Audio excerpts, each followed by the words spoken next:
Good morning, all. Thank you for attending this session, and I apologize for the late start. The reason for that is because we are required to convene prior to our public hearings, and that took a bit longer than anticipated. I hope that you have not been too inconvenienced by the wait. I'm saying that the table of invited guests is full, so that ought to mean that we will have a fruitful discussion today. How we propose to deal with it is we will first deal with representatives from the Ministry of Health, that is to say, including those from the Chemistry, Food and Drug Division. Then we will deal with officials from the Ministry of Trade and Industry, including the Consumer Affairs Division. And thirdly, we'll deal with the Trinidad and Tobago Bureau of Standards.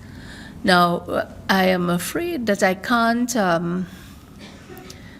read from where I sit who is from the Ministry of Health. I see, okay. So to the gentleman at the back, you will require a seat at the front table. Can we ask someone to switch with him just for a short period?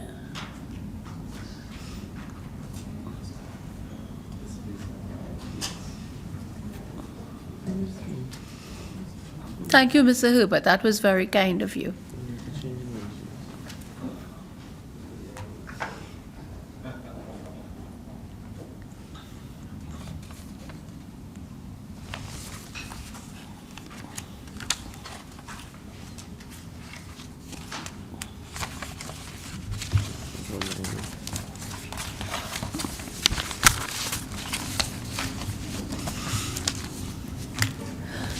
All right, before we get off the ground, I will ask members to introduce themselves to you, and then I will ask you to introduce yourselves to us. So could we start? Yes. Good morning all, Dr. Lovell Francis, Member of Parliament from River Tableland. Good morning, my name is Randall Mitchell, Member. Good morning, Michael Coppin. I'm Vice Chairman of this committee. And I am Sophia Choate. I'm the Chairman of this committee. Good morning, Clarence Rambharat, Member. In case you're wondering, we are assisted by Mr. Julian Ogilvie, who sits to my left, who is the clerk to this committee, and the assistant clerk who sits to his left is Mr. Indar Sonarain.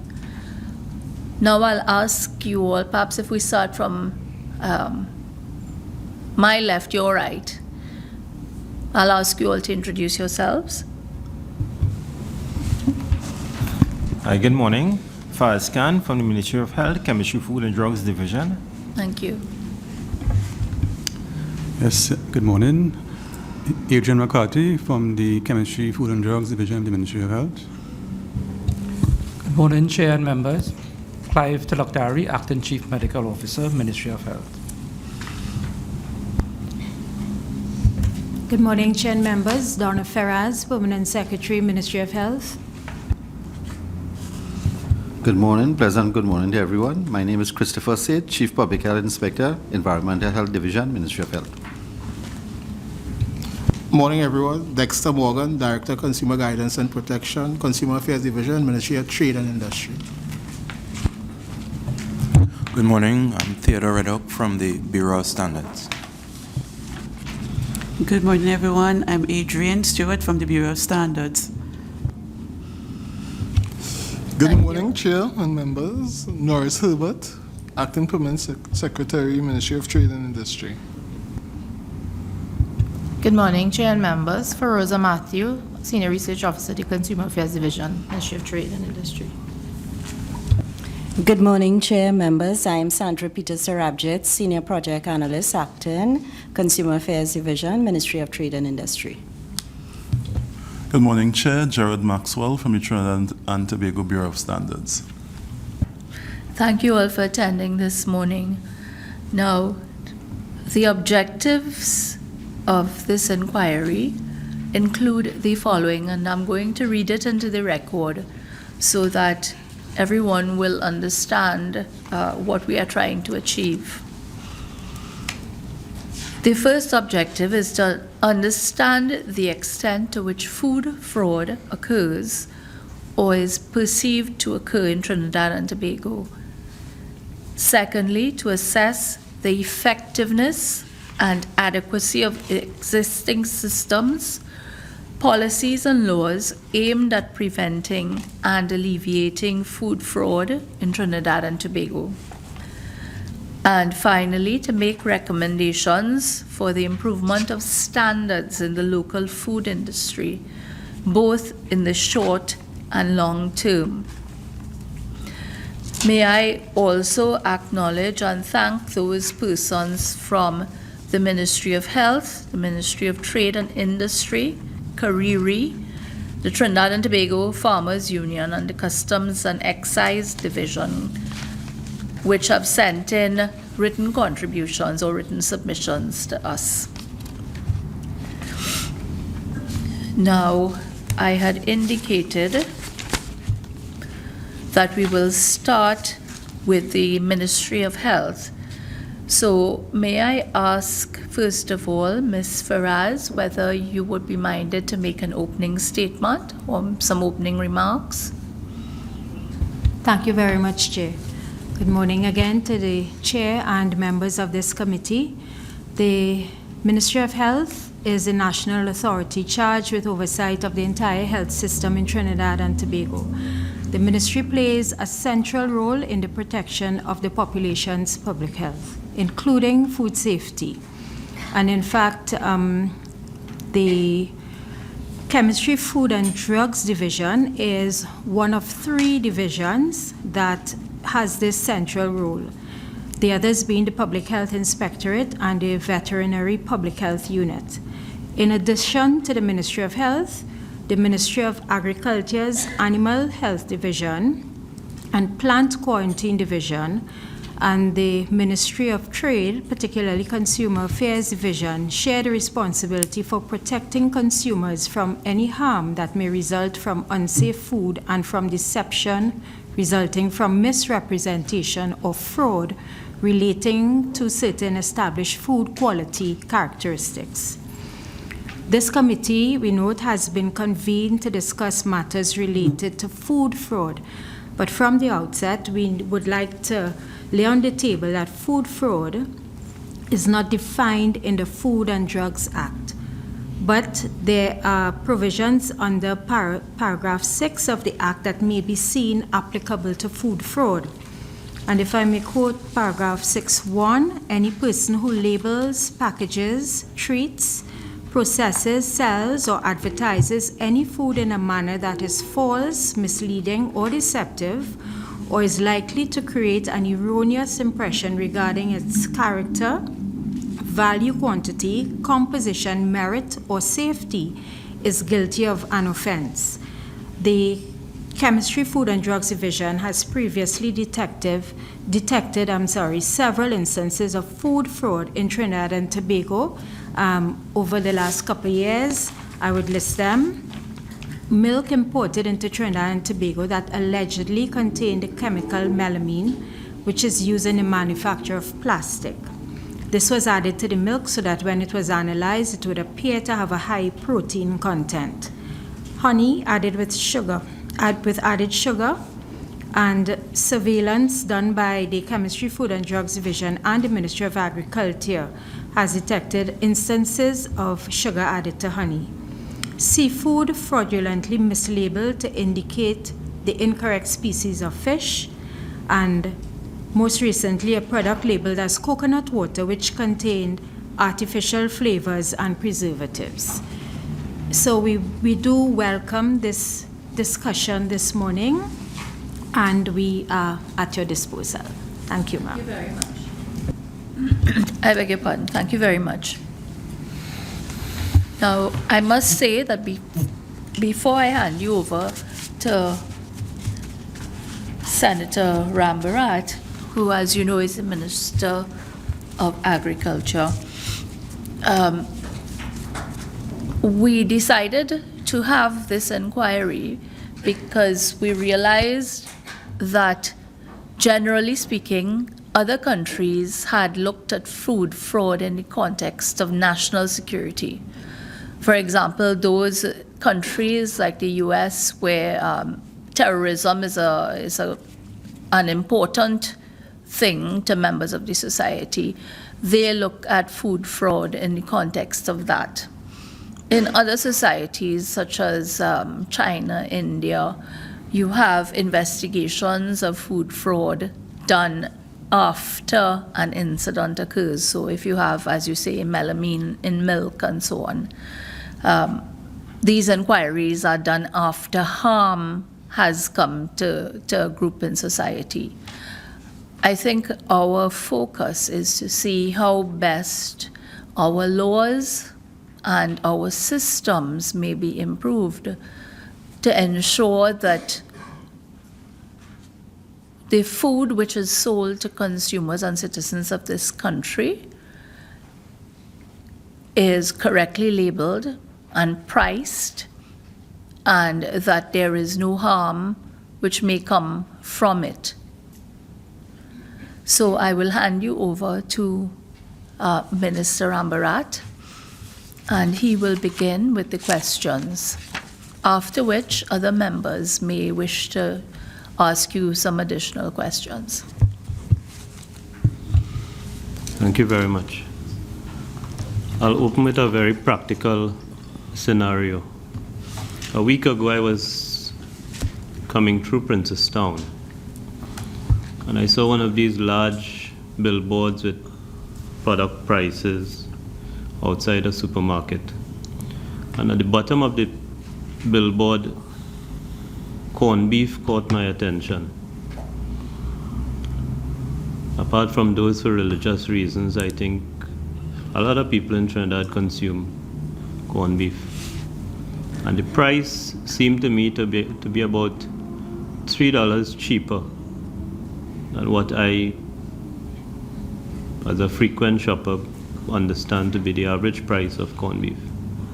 And I wondered, because it's not a new discussion, how does the Ministry of Health, and this cuts across Ministry of Health, Trade and Bureau of Standards, and how does the Ministry of Health provide assurance to the public? So Section 6 talks about a wide range of things. It talks about character, value, quantity, composition, merit, safety. And using the example of corned beef, what is the standard? What is the standard for a product to be regarded as corned beef? What on the labeling do we look for? Is there any law relating to the labeling? And how and who in this country provides assurance to the public on the composition of what is in that package? Okay, thank you, Chair.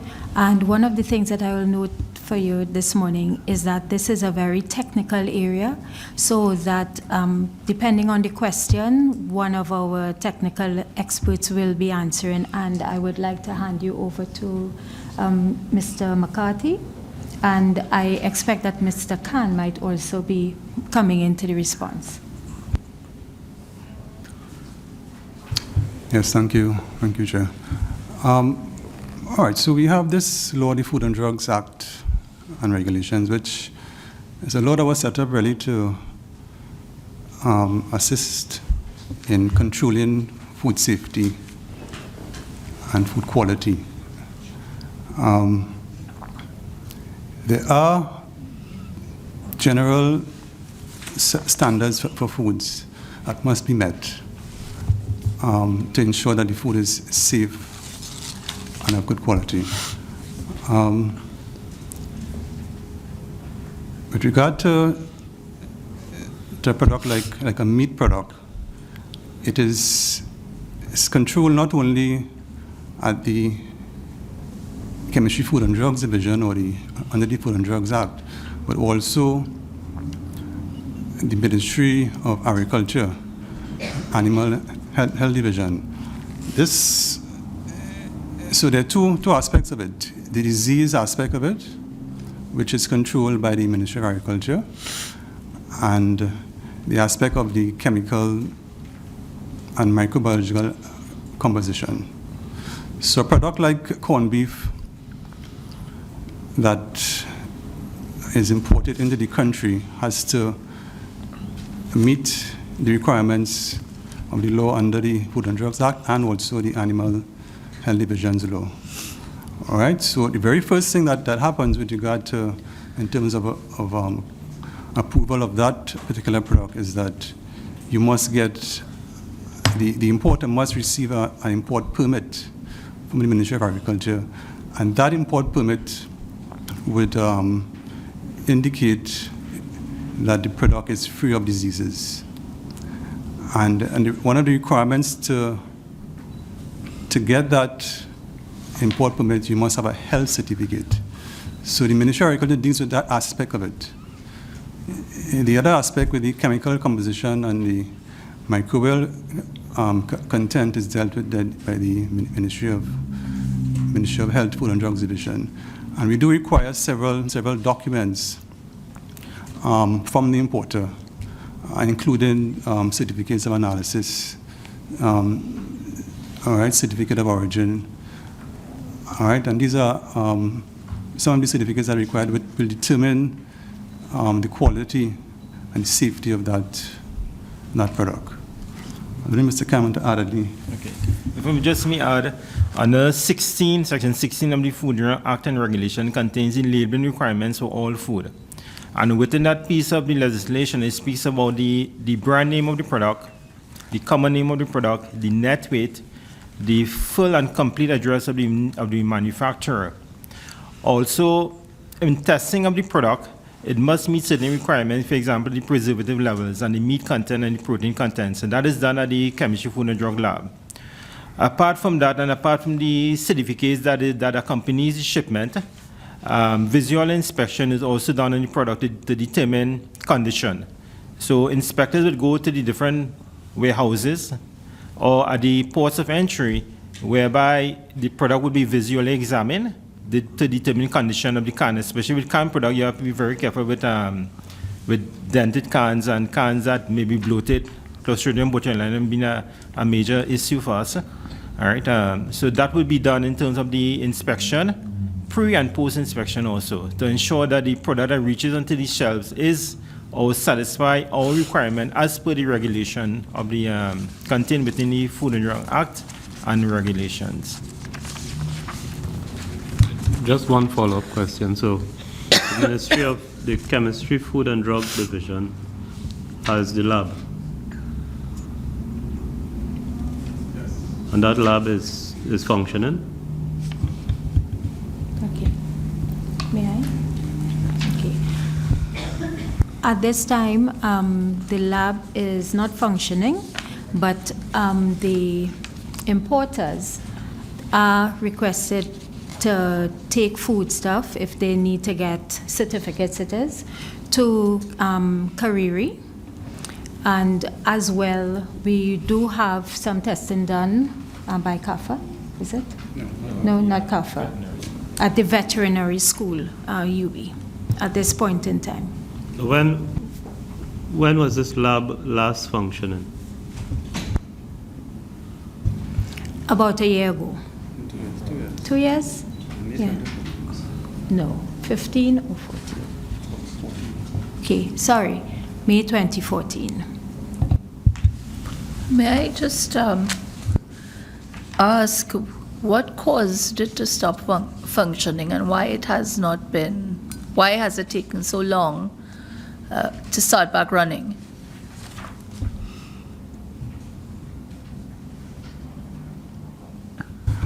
All right, so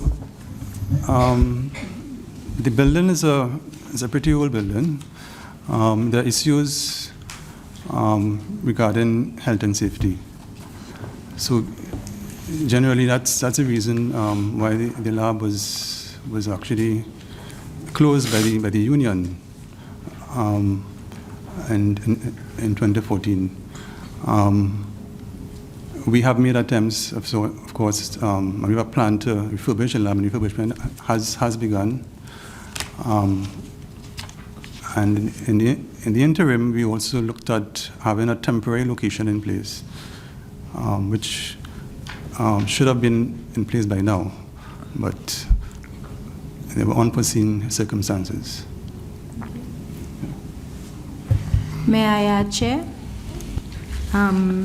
That extensive refurbishment is currently ongoing, and that there's the finalization of labs on the CAFA compound in Federation Park. That is almost completed, after which we will have to have inspections by certain regulatory agencies. But we do expect that in about 6 weeks' time, this should be completed. In the meantime, we do get certification of lab test reports, as I said, from Kariri, and as well the vet lab at UE, at Mount Hope. Through you, Chair. Good morning. Questions? I was piqued by the mention of visual inspection. So I was not surprised to hear that the lab was not functioning. Question one, what was the regime of testing done at the lab when it was functioning?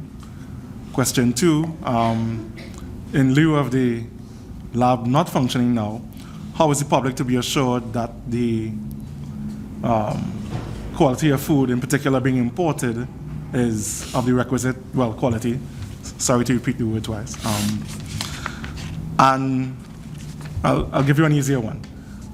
How is the public to be assured in the larger framework that the food coming into the country is safe for consumption, given the current paradigm? Thank you.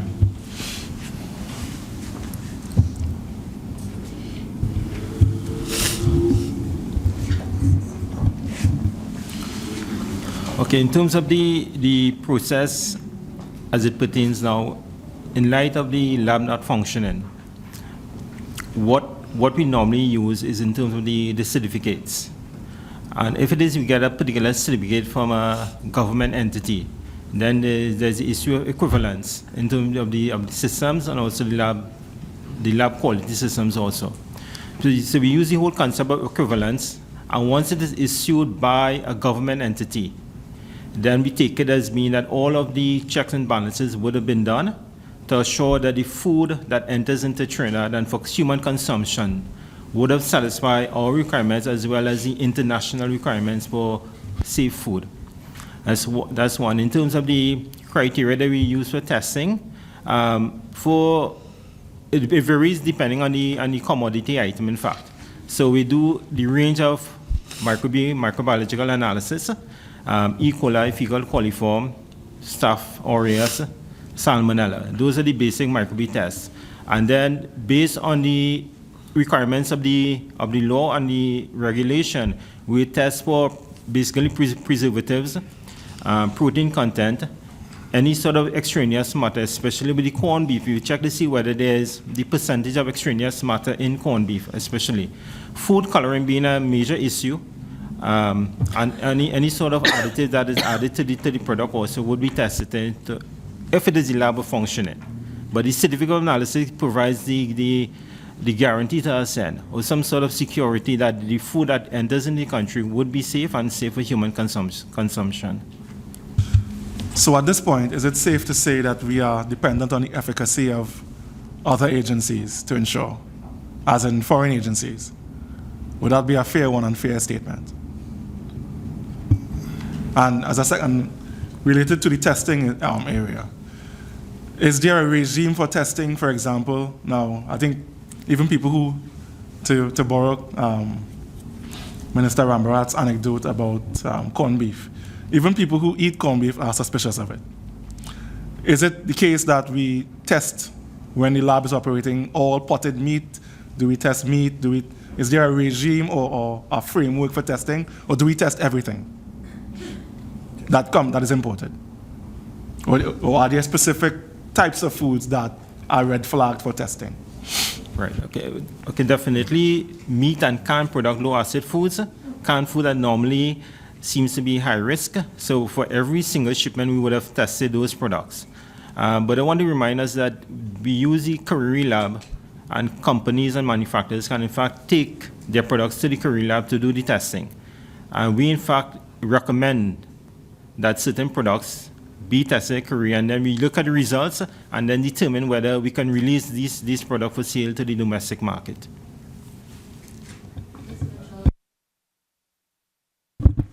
Hi, good morning again. I just wanted to piggyback on Mr. Rambharat's first question, and I thought it had to do with standards. So let me give another example. Coconut water. You taste coconut water from a coconut, that's from the source. It tastes one way. And you go to the supermarket and you buy a bottle of coconut water and it tastes diluted. Who sets the standards as to what can be called and what can be sold coconut water? What is the minimum or the maximum dilution? Benchmark. Yeah, what is the benchmark? Well, let me start. Is there a standard? All right, so use the word standard. There are standards for several food products, and under the law it's known as regulations. So there are specific criteria that those products must meet under the Food and Drugs regulations. But we do not have regulations for all food products. This is something that we do over a period of time through a consultation process through the National Food Advisory Committee, which is managed by the Chemistry, Food and Drugs Division. And with regard to the specific question, coconut water, we have no specific standards or regulations for it at present. But I said there are general criteria that all foods must meet in order to ensure the safety of the. We are really focused for products that don't have specific regulations. We have requirements in terms of the safety criteria, which is really the microbiological aspects of the food. All right. Now, I don't want it to seem as though I'm hitting coconut water producers. I mean, we all want to encourage the production of coconut water in Trinidad and Tobago. So I'm just using it as an example. So is it fair to say, or is it correct to say, that a manufacturer of coconut water or a packager of coconut water can sell to the public water, additives, and flavoring, call it coconut water, and not be guilty of food fraud?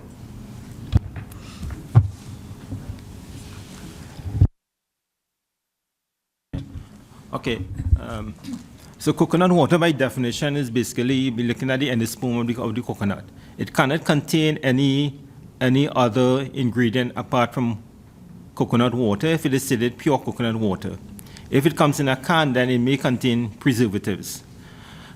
Presently, we are dealing with a situation whereby there's a case of a product being called coconut water, when in fact it doesn't contain any coconut whatsoever. It's totally artificial.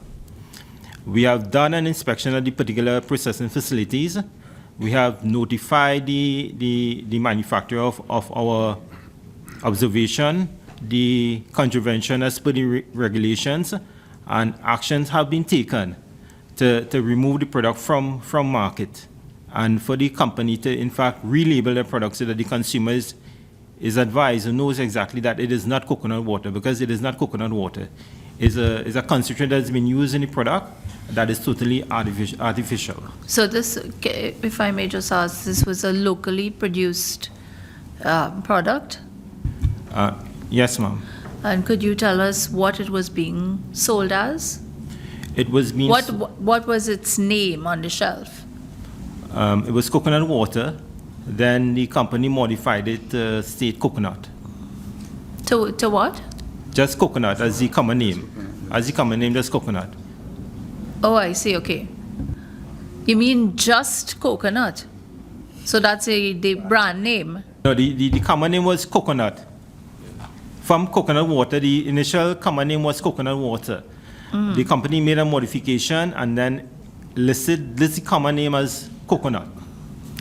Well, is there anything that would prevent that being sold as a food item? Because if it doesn't include coconut water, then we're looking at what, sugar and water?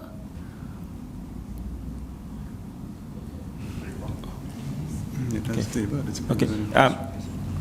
It could be called as a flavored water or a flavored water, but it cannot be called coconut or coconut water by the requirements and regulations. So do the labels carry, an indication of how much sugar and whatever other additives may be included in that bottle?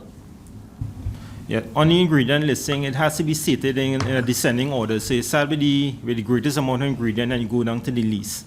Presently, the regulation doesn't require nutritional facts.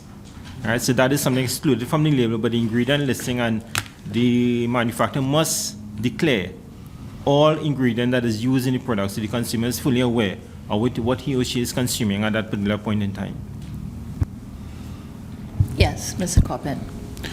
Well, I have been looking at the Act and the regulations just this morning, and I know there's Section 5, which speaks more about the unfit and the safety aspect, but the food fraud as defined, as Ms. Faraz was saying, more aptly is suited for Section 6 of the legislation, as it deals with misleading products or labeling and that sort of stuff. My question really is because there appears to be insufficient regulations as it relates to the food sector. So there are only some foods that are actually regulated and that there are standards, as for instance in the alcohol and that type of industries. But generally regulations are not well developed. So it begs the question to me, what are the numbers or have there been successful prosecutions under Section 6 of the offense, given the fact that there is really no regulations which speaks to what makes a person guilty or contrary to that legislation? What are the number of persons who have been actually prosecuted under Section 6 of the legislation?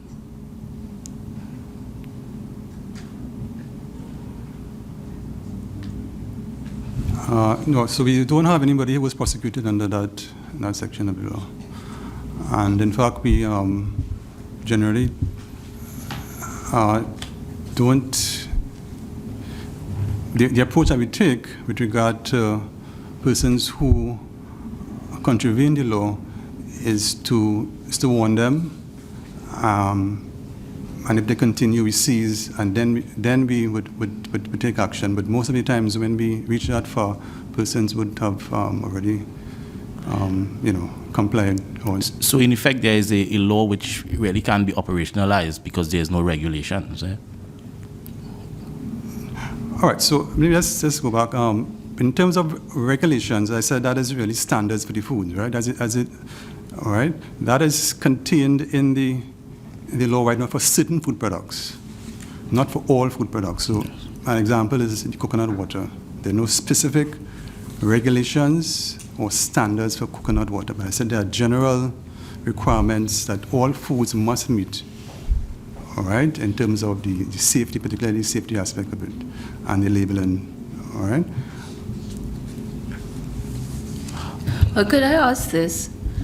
Upon the discovery that persons had been selling coconut water, which was not coconut water, was there any step taken to advise the public that this particular brand was not what it was supposed to be?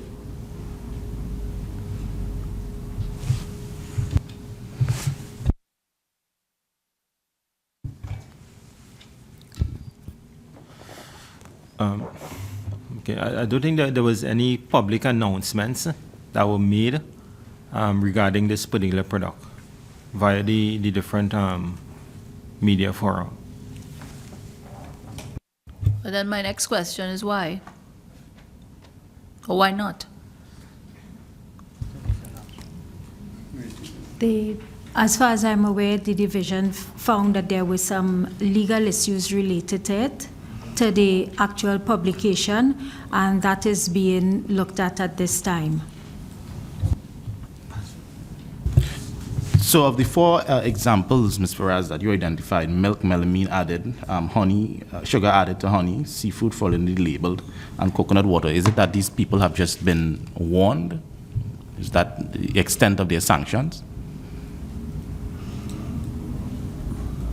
Okay, no, in all instances, even if I draw the reference of the coconut water, or the so-called coconut water, we had a nationwide surveillance, a market surveillance, whereby the product was in fact seized and removed from the shelves at the different establishments.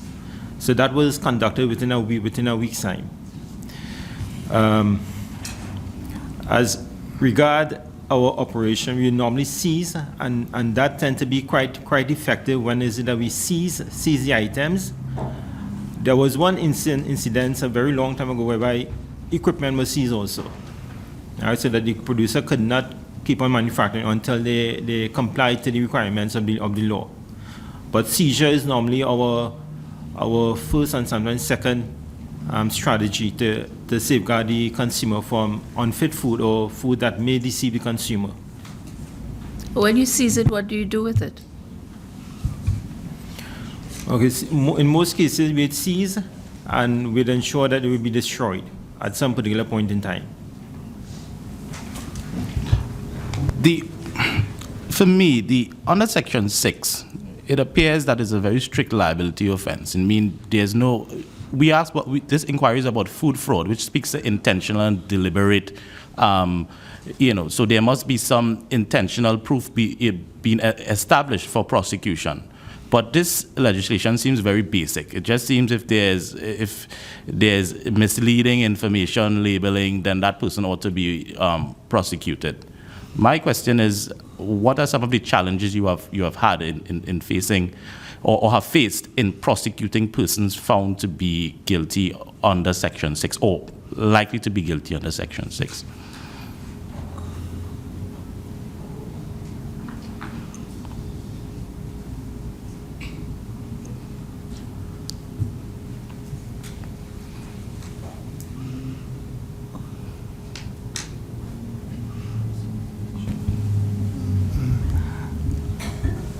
So the law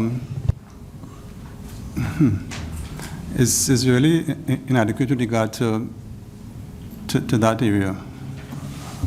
With all due respect, sir, I don't think that Mr. Coppin is suggesting that at all. He's pointing out that there is provision in the law by which persons may be prosecuted. Why is this not done? That's what I think we are trying to ascertain. The process is a very, very lengthy process, and we prefer to take that approach where we seize and warn, and all right, before we take that route. Is there a legal department within the Ministry of Health? Yes, there is a legal department, but if I may also add, Madam Chair, that there has been some efforts within the ministry, I would say going back to about 2012 or so, to look at how the division itself can be strengthened to be able to undertake acquit its mandate more effectively. We recognize that there are some issues related to processes, some issues related to structure, and the work has been ongoing, but albeit at a slow pace.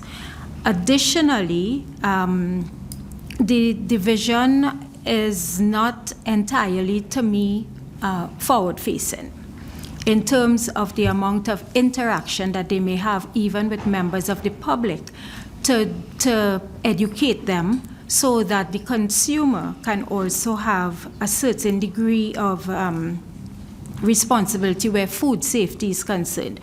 And by that statement, let me say that I'm not trying to lessen what their responsibility is. It is an area that we have now picked back up to look at in a more urgent manner. And in fact, we have only recently got an interim report from a team, an internal team, looking at how the division can be strengthened. So I would want to say to Mr. Coppin that we do recognize that there are some things that could be strengthened. We are looking at it. And what I think I'm hearing you to say is that you think one of the first things we should do is use what we have within our authority at this time to act in a more deliberate manner. So I'm taking that on board. Also, just for my own understanding, the Food and Drugs Act was passed in 1965. That is over 50 years. Now, I don't know if Section 6 has been in operation since then, but that is 50 years of wasted opportunity to, operationalize this piece of legislation. Could you give me any statistics, absent of the 4 instances or examples you pointed this morning, of this legislation, this section being attempted to be operationalized? No. You would recall that I said that it's the Chemistry, Food and Drugs Division is an area that we are looking at with a bit of urgency at this time. And one of the aspects is indeed surveillance, so that the numbers I will not be able to give you this morning.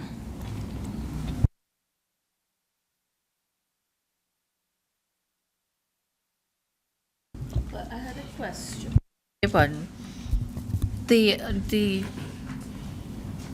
The other thing that you mentioned was the discovery of melamine in the children's milk. Could you tell us when that was discovered? No, that was in 2008. And the way we found out about it is an alert from the United States. All right.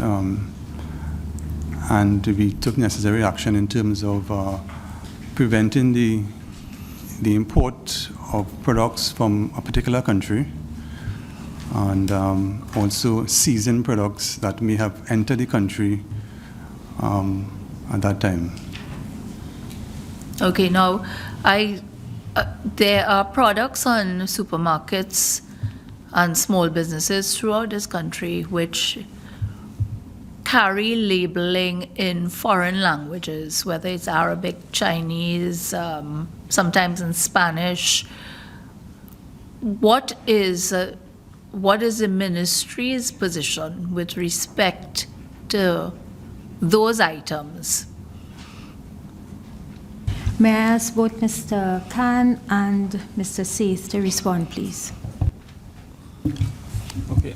Presently, within the regulation, it gives the allowance for a product to be labeled in a foreign language where the country that the product originates from is not English. However, it also gives and makes it mandatory that any label of the product, with the exception of the bottom of the product, must have the English writing. So a lot of time we get complaints from consumers, and when we go and we do our normal surveillance, we realize that the product is labeled in English. sometimes it is a bit inconspicuous to the consumer to see exactly where the English is stated. So the regulation gives that leeway, and that poses a challenge for us as regulators also, because we find it to be very difficult for the consumer to find the necessary ingredients, the location of the ingredients, listing, or any other information as required by the regulations or the provisions of the regulations. So how is that addressed? We do, based at the ports of entry, before, especially from certain regions, at the ports of entry, we hold containers at the port. We do examination at the ports in terms of the label evaluation to determine compliance with the regulation.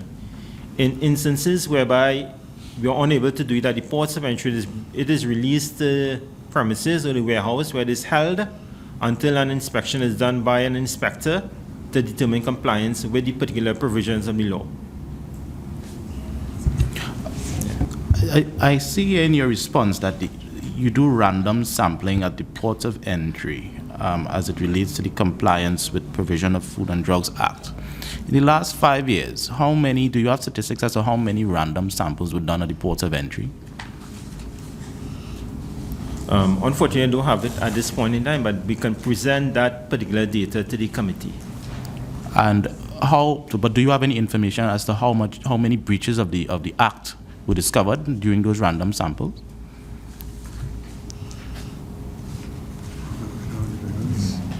Again, unfortunately, I don't have that information available for the committee at this point in time. Good morning again. Sorry, Madam Chair, through you, I Yes. think our Chief Public Health Inspector would wish to also provide some information. Certainly. Okay, I would like to make some comments in relation to basically most of what the speakers were saying, right? Starting with Minister Rambharat. Yeah. Considering, first of all, as a public health inspector, seeing a product that being offered for sale at a much discounted price will set them red flags in my mind. Why is that being sold so cheap? Okay? So as part of the remit, public health inspectors, we are required to register all food premises and all food handlers on an annual basis as part of our surveillance system. And part of our food safety measures, we'll do routine inspection of all food premises, right? In addition to the routine inspection, we'll also monitor premises if we have complaints for one reason or the other. And we usually get a lot of complaints from members of the public, for one reason or the other, with respect to products, content, sanitary conditions, and what have you. And we will monitor and investigate those complaints with respect to food safety. Now, all this will tie into food fraud. And as you can appreciate, the very nature of food fraud might be sometimes very difficult to actually identify food fraud. For example, Madam Chair, you indicated you want one of the objectives of the meeting is to look at the laws and systems in place and things like that. Now, we are taking for granted, I mean, I don't want to cast exposure on people, but sometimes we are taking the results from other labs, right, in other countries. What we need to do now is double check. What we say double check. But I think right now we may not have the system to double check. For example, if you look at corned beef, is it actually corned beef? The beef in the corned beef, right? With respect to, not straying too much, with respect to our surveillance for the cost for the corned beef itself, you want to know if the tin, it's expired. Or if the product is expired and still being offered for sale. Is it dented tin? Is it damaged in one way or the other? So some of the things we'll monitor. What are the conditions under which it's being sold in the grocery, right? What I want to mention too, with respect to the labeling, the question that was asked, as part of our surveillance as well, if we see products that are totally non-English, we will remove it off the shelf. And in most instances, we ask the owner of the premises to remove it, because we can also seize it and destroy it. But that is a lengthy process. We have to seize it, take it to the county medical officer to certify destruction and things, and then we have to supervise destruction. So in most instances, they will comply, the owners will comply when we ask them to remove items from the shelf. So basically, we seize them off the shelf. right? I'm We- sorry to interrupt you. So they just remove it, and when you leave the premises, they put it back? No, but like I said, we monitor, and people complain and things like that. Because, like I said, we could destroy it, right? But most instances, when they remove it, they normally do, because we monitor to ensure that. But it may have isolated, be honest with you, may have isolated instances, people may put it back, right? Or sometimes they may, sometimes the distributors will move it from one outlet and send it to the countryside and sell it at some other outlet and things, which we kind of monitor because we observe that happening from time to time. Now, with respect to sampling, like I indicated, we take routine food and water samplings. Right now, the lab is having a little issue with the lab. But just to give you some quick figures, in number of food samples taken in 2013 was 1,467. And in 2014, the number of food samples taken, 2,459. Right? With respect to water samples, in 2013, we took 1,104 samples, and in 2014, 1,159 samples. This is routine random sampling. As you can appreciate, we have thousands of food premises. The lab did not have the capacity to really test everything. So if we get complaints via complaints, or we set, for example, doubles, there's an issue with doubles, we may do a special program and test and things like that. So that is part of our surveillance program to ensure the level of, at least the general public gets a safe product at the end of the day, right? And one thing I wanted to ask, I beg your pardon. One thing I wanted to ask is, when you look at labeling, if you go into a supermarket and you see a product being sold as juice, okay, and then you look at the packet and you see it's not juice, it's juice drink, what do you do? Well, What do you have the supermarket do? All right. First of all, like I said, we work hand in hand with food and drugs, and that is an area that falls directly on the food and drugs because they have definition with respect to the drink and juice drink and things Sure. like that. So they might be able to give a better could we? answer. Okay, so we do in fact have a complaint system whereby a complaint can be made by a consumer of any product that he or she purchases. We'll further investigate the particular complaint. If it has to be tested, and in the instances where the lab was operating, we would have done the necessary tests at our labs.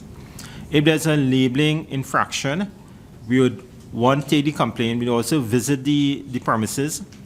And in certain instances, if it's a local product, we'll also do an inspection at the local producer facilities to evaluate and determine in terms of the food safety system and also the quality management system that is implemented at the particular manufacturing facilities. And that is instances where the product is a local product. All right, so the consumer has the opportunity to make a complaint, and we'll further investigate this complaint to bring some sort of relief to the consumer. I would like to go back to the chair's, one of the chair's previous questions about the melamine in the milk. Let us say, of course, one hopes this does not happen, that something like this arises again, and the US does not flag this issue, they miss it. What are the odds that we pick it up?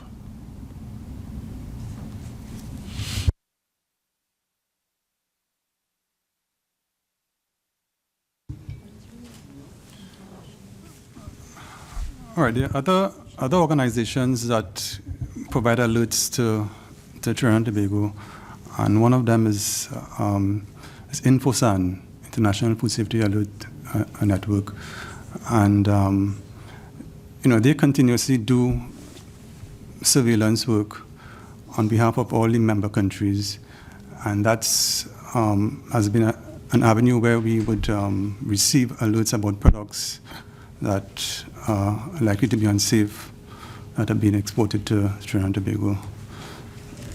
So let me be more specific. Let's say there is a shipment to Trinidad that is problematic. Do we pick it up? Do we have the mechanisms to ensure that kind of safety, that we do the kind of testing?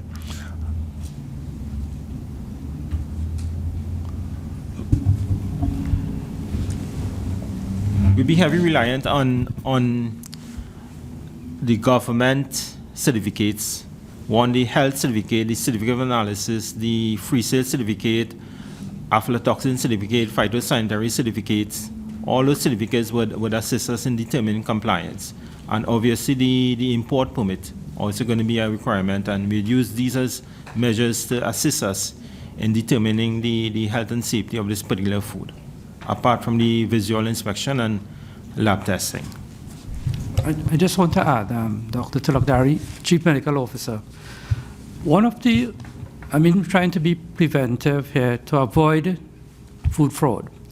And as Mr. McCarthy mentioned, information from international agencies, InfoSan, even Pan American Health Organization, even though they may focus more on drugs, they would alert the ministry to the focal point of any suspicious product coming into the country.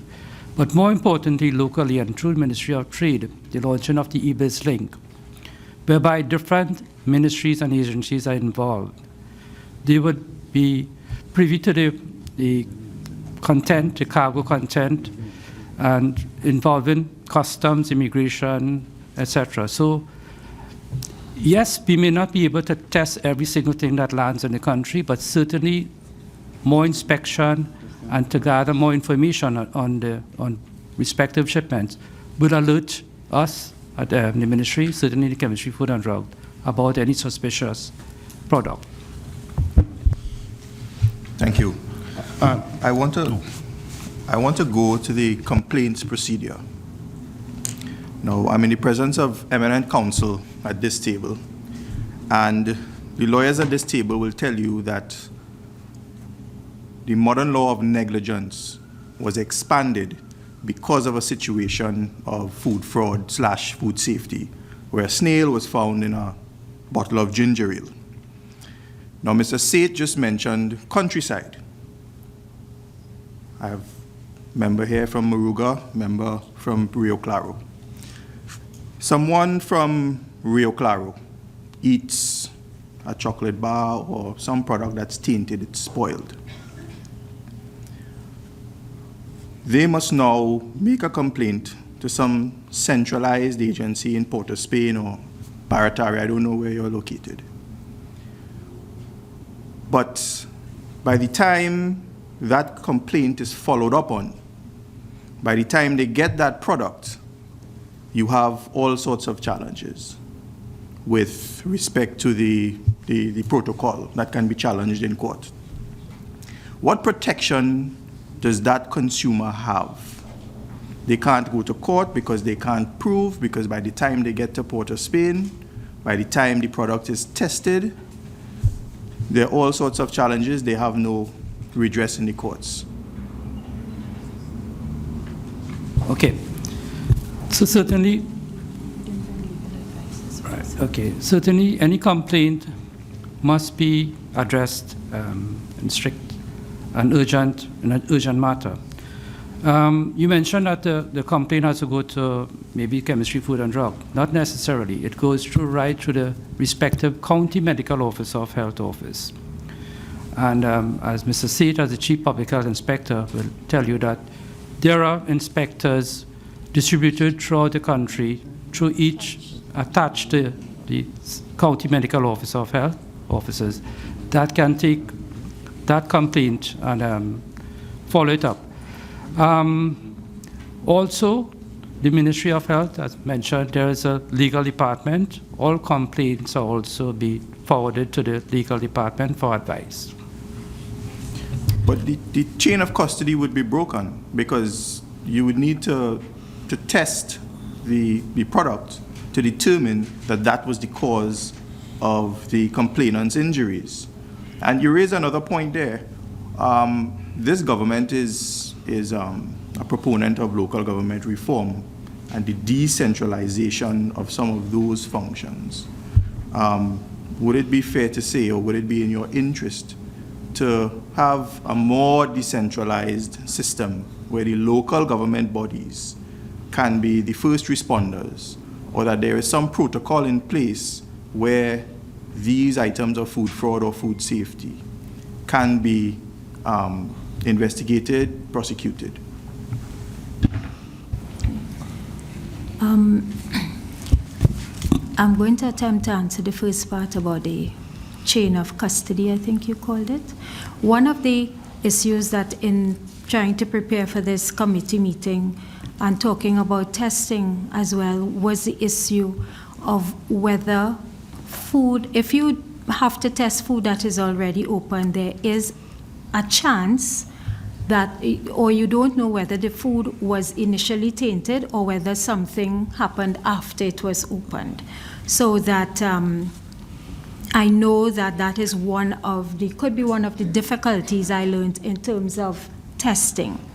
I don't think that my team would wish to answer a question for which we might need legal advice in terms of what you were talking about, the chain of custody.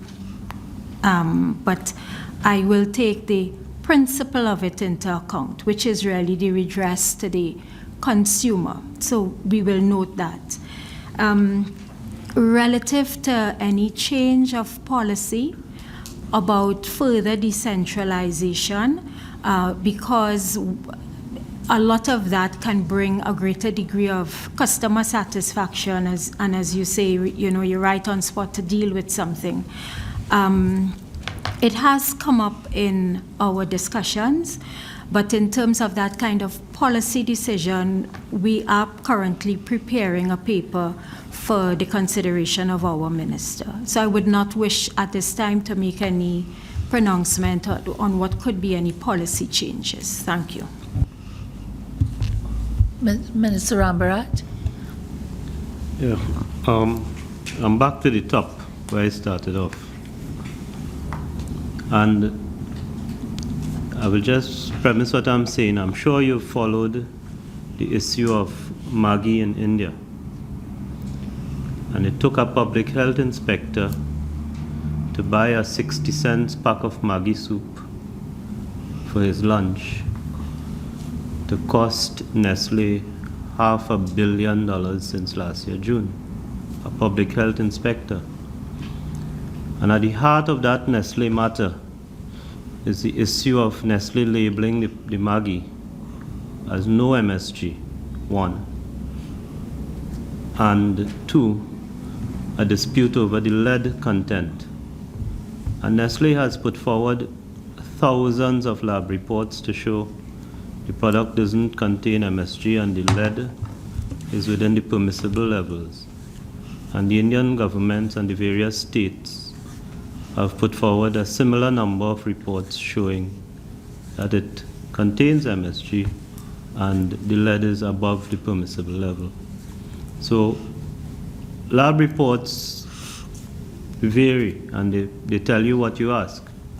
So I'm going back to this issue of the fact that the government's lab has not been in operation since May 2014. Now there's Section 5 of the Act deals with fitness for consumption. And I'm very clear in my mind that something could be fit for consumption and still not be what the label says it is.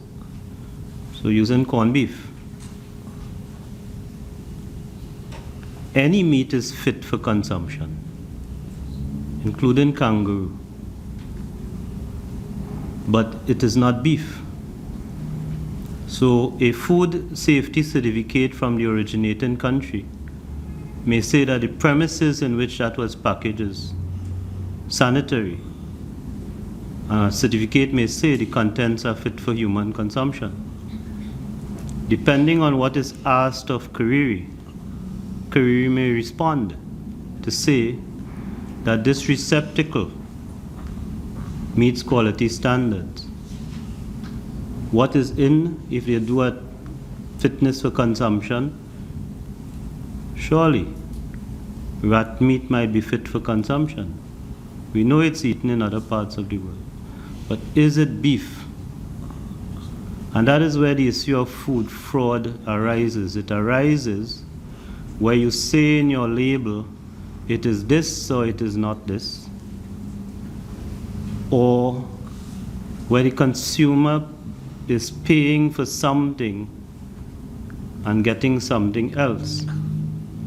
So I think the issue, because if I were looking at it from a lab point of view in Trinidad, I would want to stick with Section 6. Section 6 talks about character value, quantity, composition, merit. Does this thing merit to be called fresh fruit juice? When I picked up a fresh fruit juice last week, a very, very prominent brand of fresh fruit juice, the fruit punch. If something is fruit punch, there's no need to add coloring to make it pink. The fruits should make it pink. And the moment you add coloring to make something pink, so it becomes fruit punch, my mind, that is food fraud. So to me, lab testing, which generates the assurance in accordance with the Section 6 parameters, is what I as a legislator would like to see in order to provide the assurance. Having said that, I just want to raise two issues. One is an issue that in my incarnation as a columnist I wrote quite a few times about. And it is not, it could be food fraud, but it is fraud nonetheless.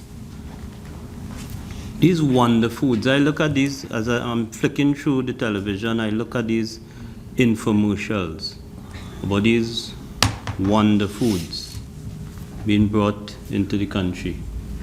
And I look at the local herbalists, for example, and I wrote once or twice about the herbalists, offering these things that could cure cancer and boost your stamina. And I wonder about those things and the responsibility, where the responsibility rests in terms of the gullible public who pay a lot of money for these things. And anybody with eyes could tell you that it is not what it pretends to be. And I wonder about that all the time when I see it. And then the other issue is, I would like to know the country's, what is your position on expired goods? Are we required to display dates of expiration on food products? How is that enforced? What do we do against supermarkets that sell expired goods? And what do we do against supermarkets that sell on sale without notifying the consumer that I'm selling this at this price because it's expiring tomorrow? So expired goods, wonder foods and health foods and herbalist products and so on. And this issue of lab testing, those are my issues. Right. Thank you, Mr. Bharat. Maybe the ideal wonder food is what we disregard on a daily basis, and that is eating sensibly, exercising, and have a good peace of mind, basically. And the public over the years have been gullible by all these advertisements for quick fix like to lose weight, etc. Yes, the Ministry of Health has responsibility to make sure that the products that are being sold, they're legitimate, and also that it's not fooling the public. So basically, in terms of the wonder drugs, I mean, there are many on the market. I'm certain that most of them have satisfied the requirements to be imported. But that's where health promotion, health education comes in, to inform the public about we don't really need to rely on anything that will make us lose weight overnight or to live a longer life, basically. So, yes, I know, but I'll pass this on to Mr. Seth after to probably to continue. And pertaining to the expired products, all products that are imported or labeled or packaged must have an expiration date. It goes, I mean, we're accustomed seeing it on drugs, on medications, because after a while, the active ingredient can decompose, so the efficacy is less. So yes, I'm in agreement that all packaged or foodstuff, etc., should have an expiration date. Mr. Seat. Well, simply with respect to the expiry date, you'll find out in the distant past, all foods did have expiry dates on them, right? And basically what the inspectors did, if it expired, like I said, we used to seize them. But I think there was an issue with the supermarkets have to make claims back, they return it to the manufacturer and they get a claim and things like that. So because of that, we permit them to move them off the shelf and we monitor. Now I think they have modified that and now we have best before and dates like that, right? But basically in the past, we had seized them. They have the labels, no English, we will seize them. Like I said, give the supermarket the opportunity to remove them basically at this point in time. Okay, Mr. Seth, yeah. I have to wrap up this session with this particular group because there are two other groups that we wish to hear from. But it is important that members of the public who are looking at this committee hearing to know where they can go to make a complaint if they buy a product, a food product, which isn't what it says it is, or it carries a label in a foreign language, doesn't have an expiry date. Where can they go to make a complaint, first of all, and how long will it take for someone to be appointed to investigate their complaint? Yeah, well, first of all, the Public Health Department operates in a decentralized environment. So each of the county medical officer in each county, there is a Public Health Department. That's number one. Under the Ministry of Local Government, there are a number of public health departments as well under the statutory bodies like Port of Spain City Corporation, San Fernando, Point 14, Arima, and the Tobago House of Assembly. And even within the district itself, so you can come to the county medical officer and lodge your complaint on a daily basis, Monday to Friday, 8 to 4. In addition to that, each county is subdivided into districts, right? For example, County Victoria, we have 14 districts. So there's an officer in each of those districts. And in most instances, some of them will hold offices at the health centers, sub-offices. So the officers are out in the field. So many of the times you can interact with a public health inspector from a day-to-day basis. So in addition to coming to the office, come to the county, speak to the officer. Also, there's an online system in place which is monitored by the Corporate Communication Department in the Ministry of Health that accepts complaint and then forwards it to my office and it goes back into the county. With respect to food safety, complaints generally based on the urgency of the complaint, within a week we'll try to address those complaints. As you can appreciate, some complaints sometimes may be justified and some may not. So it depends on what the issue is, when usually we'll take the follow-up action to, depending on what it is then, right? Yeah. Before I close by thanking you all, is there any way you could give us what the address is, the email address of your complaints department? Oh, sorry. Corporate communications at health.gov.tt. But as Mr. Seth was saying, and this one I would not really be able to give you, the county medical officers of health are located in what used to be the counties. We still operate in that system, right? Okay. Across the country. All right. Yes. Sorry, Chair. So you can also make complaints at the Chemistry, Food and Drugs Division. And we are in Port of Spain, and our email address, I can give it to you. Sure. It is cfdd@health.gov.tt. All right. Yes. And you can also phone in. All right. Okay. Thank you very much for giving us so much information, and you've certainly given us a lot of food for thought. Yes.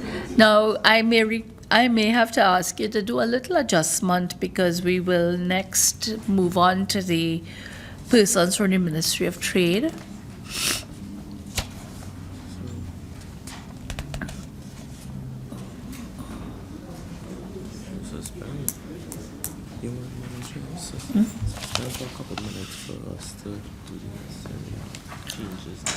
Okay, we'll take a short break for 2 minutes while people shift around and so on.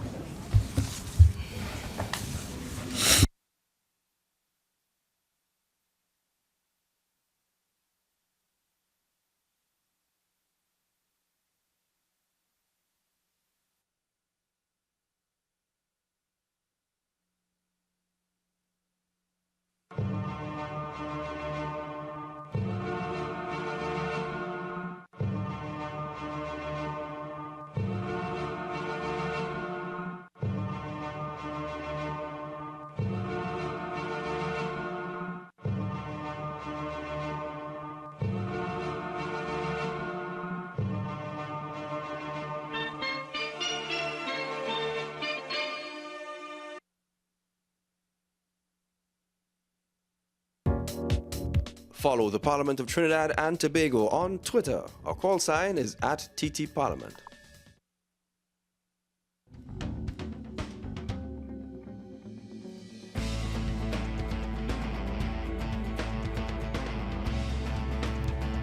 Parliament Outreach.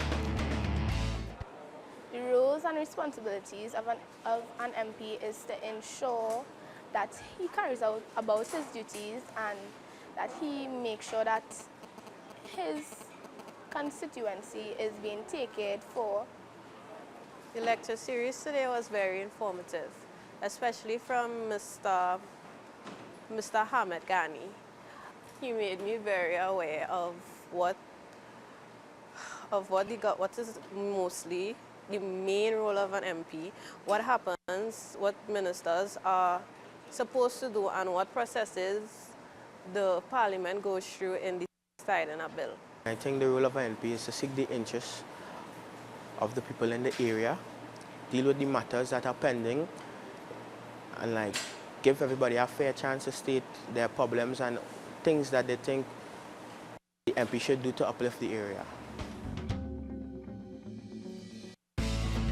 Parliament Outreach. Check our website for showtimes, ttparliament.org.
Okay, thank you all for coming again. We were just waiting for the cue from the persons who are recording the session to start. So, Mr. Herbert, welcome and thank you for coming. And I believe all the members of your team are now at the table and have introduced themselves. Is that so? That is so. Yes. Chair. Would you like to make an opening statement? Chair, I would like to express our appreciation for involving us in the discussion on the topic of food fraud. For us, we are still coming to terms with the concept in its entirety. Whilst we do understand that there are elements of food fraud which would have been grappled with sometime in the past, the concept, we are still coming to terms with that. In terms, the Consumer Affairs Division is now with the ministry. It has been with the ministry since sometime last year. And we have been working with that part of our mandate to try to bring it in line with the rest of our activities. At the onset, I would want to categorize their activities into those actions that respond to individual consumer complaints and those that respond to collective consumer complaints. So, for instance, a consumer might have a particular problem and they might come to the Consumer Division, and Consumer Division has a process to deal with that. And then there are those complaints which relates to industry and the impact on consumers and that sort of thing. So I think that food fraud will more appropriately fall in the second category, although it might still impact on the first. The issue of food fraud for us is important, not only because it has its own dynamics, but because we are at a time now where we have a regime for consumer policy and protection that has legal, institutional, and administrative gaps. And we are working to put a new consumer policy in place. The last administration the cabinet had signed off on a particular stage of the policy, and since then the approval required us to engage in additional consultation, which we have been in the process of undertaking and which we continue to undertake to move towards a new revised policy. So first, we welcome the opportunity to understand a bit more of the topic so that we can seek to include elements that might be appropriate in the new policy. So for us, Chair, that is what I wish to say on the onset. I do recognize that there is a greater need for collaboration between the agencies involved, be it the Consumer Affairs Division, we now had the Chemistry, Food and Drugs, we have the Bureau of Standards, and and others at the local level, I guess, parts of the Ministry of Agriculture, whether it's be plant quarantine or Indeed. achieve it. As our Honorable Attorney General says, we have to see the articulation of the different parts. So hopefully by the end of our session today, we may have a better idea as to how the different departments relate to each other. In addition, Chair, I think that there is a dimension that even goes beyond the internal borders. For instance, in CARICOM, there is a system for dangerous goods. It's known as CAREX. And once an institution recognizes that a product has landed in the region and they have found out, they have a system which they share with other food agencies or other related agencies so that they are now aware. So in our instance, like for instance, if we were to, when our testing facilities and those things are brought back up to the level, then that's like an early signal once another country or agencies in the region recognize that they can share with us. So, Chair, just to start, that's my opening contribution. Thank you very much, sir. Dr. Francis will lead off with the questions.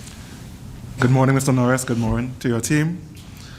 The issue of food fraud, the consumers have some culpability, some responsibility in this. Everyone here, I'm sure, has bought a currency with no current in it. We've all bought 100% juice that, when you look at the label, is anything but. You go to a restaurant, you buy fish, it says it's kingfish. You taste it, you know it's not kingfish. And we accept that. So as consumers, we have some part to play in all of this. But as representatives of a state agency, how assured should the public feel about the integrity of the labeling of food in Trinidad? We've just had the take of the Ministry of Agriculture. I want your perspective on it as Ministry of Trade and Industry. And two, I want to interpret the word safety in a more elastic sense. We have a nation that has very high incidence of lifestyle diseases, diabetes, high blood pressure, which is tied to the food that we consume. Now, I might choose to buy a bottle that is really a candy bar, that is called soft drink, that has a high sugar content. But in making that choice, I should, as a consumer, at least have the right to know how much sugar is in that. So at least I can make an informed choice whether to drink this liquid candy bar or not. Are you satisfied as representing your ministry that enough information is provided to the public so that in issue of more elastic sense of safety, they have the requisite information to make the right choices? I think I will start being very direct. I don't think enough information is out there for the consumer. And to be truthful, from our side of the woods, we, by and large, redirect specific complaints to the Ministry of Health on food. And where information comes to us, we seek to share it. For instance, in 2015, in World Consumer Rights Day, we would have teamed up with the Ministry of the Chemistry, Food and Drugs Division and had various outreach programs for that week. So we do partner on some things, but in terms of targeting specific food sectors and putting that information out there, we, in a major way, would, and this is historical, so I'm not saying anything that, it's historical, that the Ministry of Health is the one we depend on in a major way. There are instances of food stuff, like, for instance, when we meet with industry, when we meet with consumer, I remember the issue of chicken was brought to our attention. And we were informed that there were instances, I don't know if you know, but in the United States, there are some parts of the chicken that are cheap and they are dumped elsewhere and that sort of thing. Dumped in the sense of sent to third world countries. And we were told that there were instances where frozen chicken, bought cheap elsewhere, were being thawed out and sold as fresh chicken. You know, so some information does come to us, and in those instances, we try to share the information through our limited information channels. Mr. Norris, I would like to know, as a consumer, how much sugar there is in a bottle of soft drink. Is there anything in Trinidad that legally prevents me from having that information? I know in the US there was a very successful lobby which ensured that that information is denied the public. But if as consumers of these products, we want to know at least how much sugar we're drinking, is there anything to prevent your ministry from ensuring that producers provide us with that information?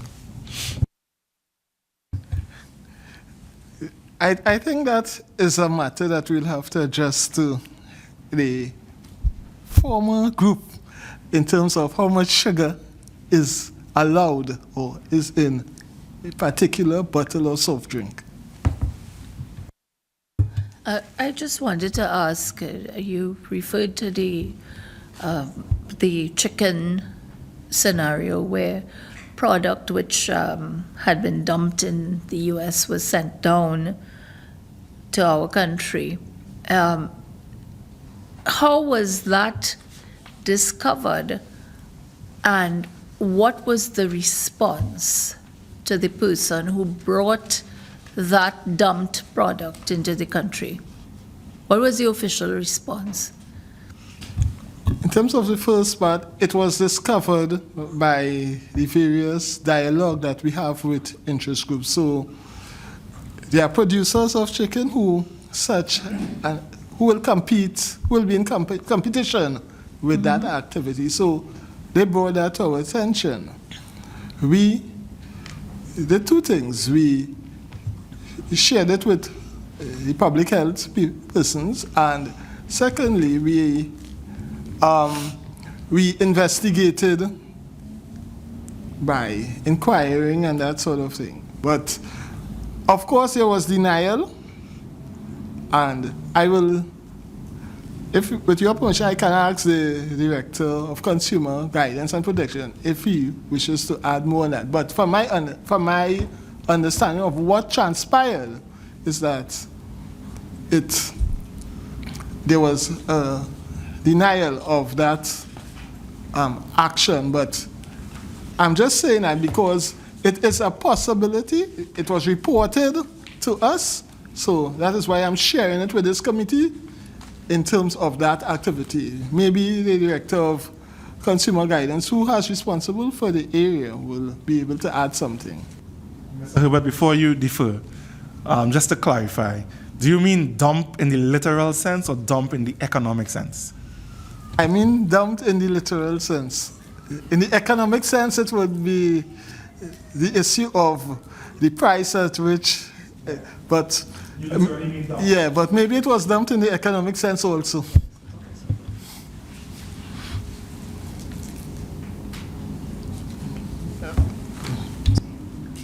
Hey, good morning, Madam Good Chair. morning. One of the measures that we are using to deal with this issue of the chicken really is that we are in the process of developing standards for the importation of poultry in the region. That is a project that we are working with closely with the Trinidad and Tobago Bureau of Standards, and we have the Poultry Association of the Caribbean Poultry Association in collaboration with the German Federal Republic, the government of the Federal Republic of Germany. JIC. Yeah, JIC, where we are in the process of working on a project, and this project is known as the Caledonian Project, where we are in the process of, as I say, developing standards for the importation of poultry into the region. Okay, thank you. But that still doesn't get me all of the answers which I had sought to obtain. So you found that chicken which had been dumped in the US had been brought into our territory, and inquiries were made of the person, I presume the importer, who denied it. So what became of that? Did it continue to be sold on the shelves? Chair, I will start by saying that it was reported, right? And the industry players who would have reported it, I guess, would also have some interest. So the real issue is, how do you move from a report to actually being outside here to identify chicken that conform to the complaint? Well, I think what the obvious thing is an investigation. Right. So was there any kind of investigation? And if so, what was it about? Right. I'll ask Ms. Peter Sarabjit to... Thank you. Good morning, members. Good morning, Chair. As part of that, when we were alerted of it, it was part of a committee discussion when the Consumer Affairs was alerted of the possibility of that particular problem. As part of our field work, we do monitor poultry prices, and we were told that poultry depots were one of the areas where such chicken was being sold, the third product. In our visits to the poultry depots, we did look at their product. We didn't find any cases of such, but we've heard from consumers who claim that they had purchased parts that were really, large in size, larger than what they normally would. So the possibility did exist that it happened, but it could not have been proven. In reaction to that, what we sought to do from the Consumer Affairs Division, one of our functions is to educate and empower the consumer. So we recognize that if a potential threat, food threat is there, we need to educate them. So we did one of our public outreach sessions via discussions with community groups, as well as produce a brochure on tips on how to purchase chicken, what you look for, the sort of places, the retail outlets, how you choose your retail outlets, what sanitary measures you should look for, that sort of thing. And your brochure, your guidelines, do you require that they be pinned up or exhibited in the places that sell poultry products? Some were distributed to the outlets we had visited. And of course, it's available at the ministry, as well as at the time we were under a different ministry, so it was on the website. Mr. Mitchell? Yeah. Yeah, Mr. Herbert, PS. Yeah, you just said that you hear a lot of these instances of food fraud and so on. The thing is, because of the proliferation of information and social media, members of the public, we hear about it, and we want to be protected. And here's what we hear about. We hear about ash, dirt, being used to dilute black pepper. We hear about chalk in flour.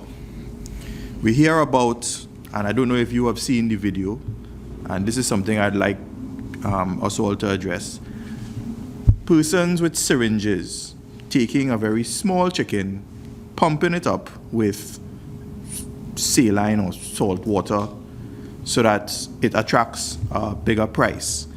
We've heard about fake rice out of plastic resin. So we just want you all to assure us that all is being done to protect the consumers of Trinidad and Tobago in light of all these instances of food fraud. And the second question, well, that was a statement, but the question I have now is, you are responsible for the Trinidad and Tobago Bureau of Standards. And I am aware that the Trinidad and Tobago Bureau of Standards has a laboratory, and that laboratory is the gold standard. In fact, the Trinidad and Tobago Bureau of Standards, they're the ones who go out and certify other laboratories, medical laboratories, environmental laboratories, any laboratory in Trinidad and Tobago. You all are the gold standard. But we've heard a lot today about the lack of laboratory testing capacity. Why is it that tests can't be conducted, or a large number of the tests can't be shared between Kariri and the Trinidad and Tobago Bureau of Standards laboratory? On the first issue, the issue of the range of the proliferation of complaints on the social media, we have an arrangement. We have a Facebook page, we are on social media and that sort of thing. And when we see such actions or such complaints, you will realize that there is some kind of analytic tests that would have to take place for those things. So really, we would have to forward those to former group. Whether they are in a position to do the testing is another matter. We provide general information. We cannot, for instance, say this organization producing black pepper has cigarette ashes in it or so. That would be would open us a litigation because we don't know that for a fact. But what we could say is that, look, this is something to be aware of as consumers in our education. So from time to time, we have different seminars, and that's why we have outreach programs, and we seek to share some of that information to the extent that we ourselves are comfortable with the indications.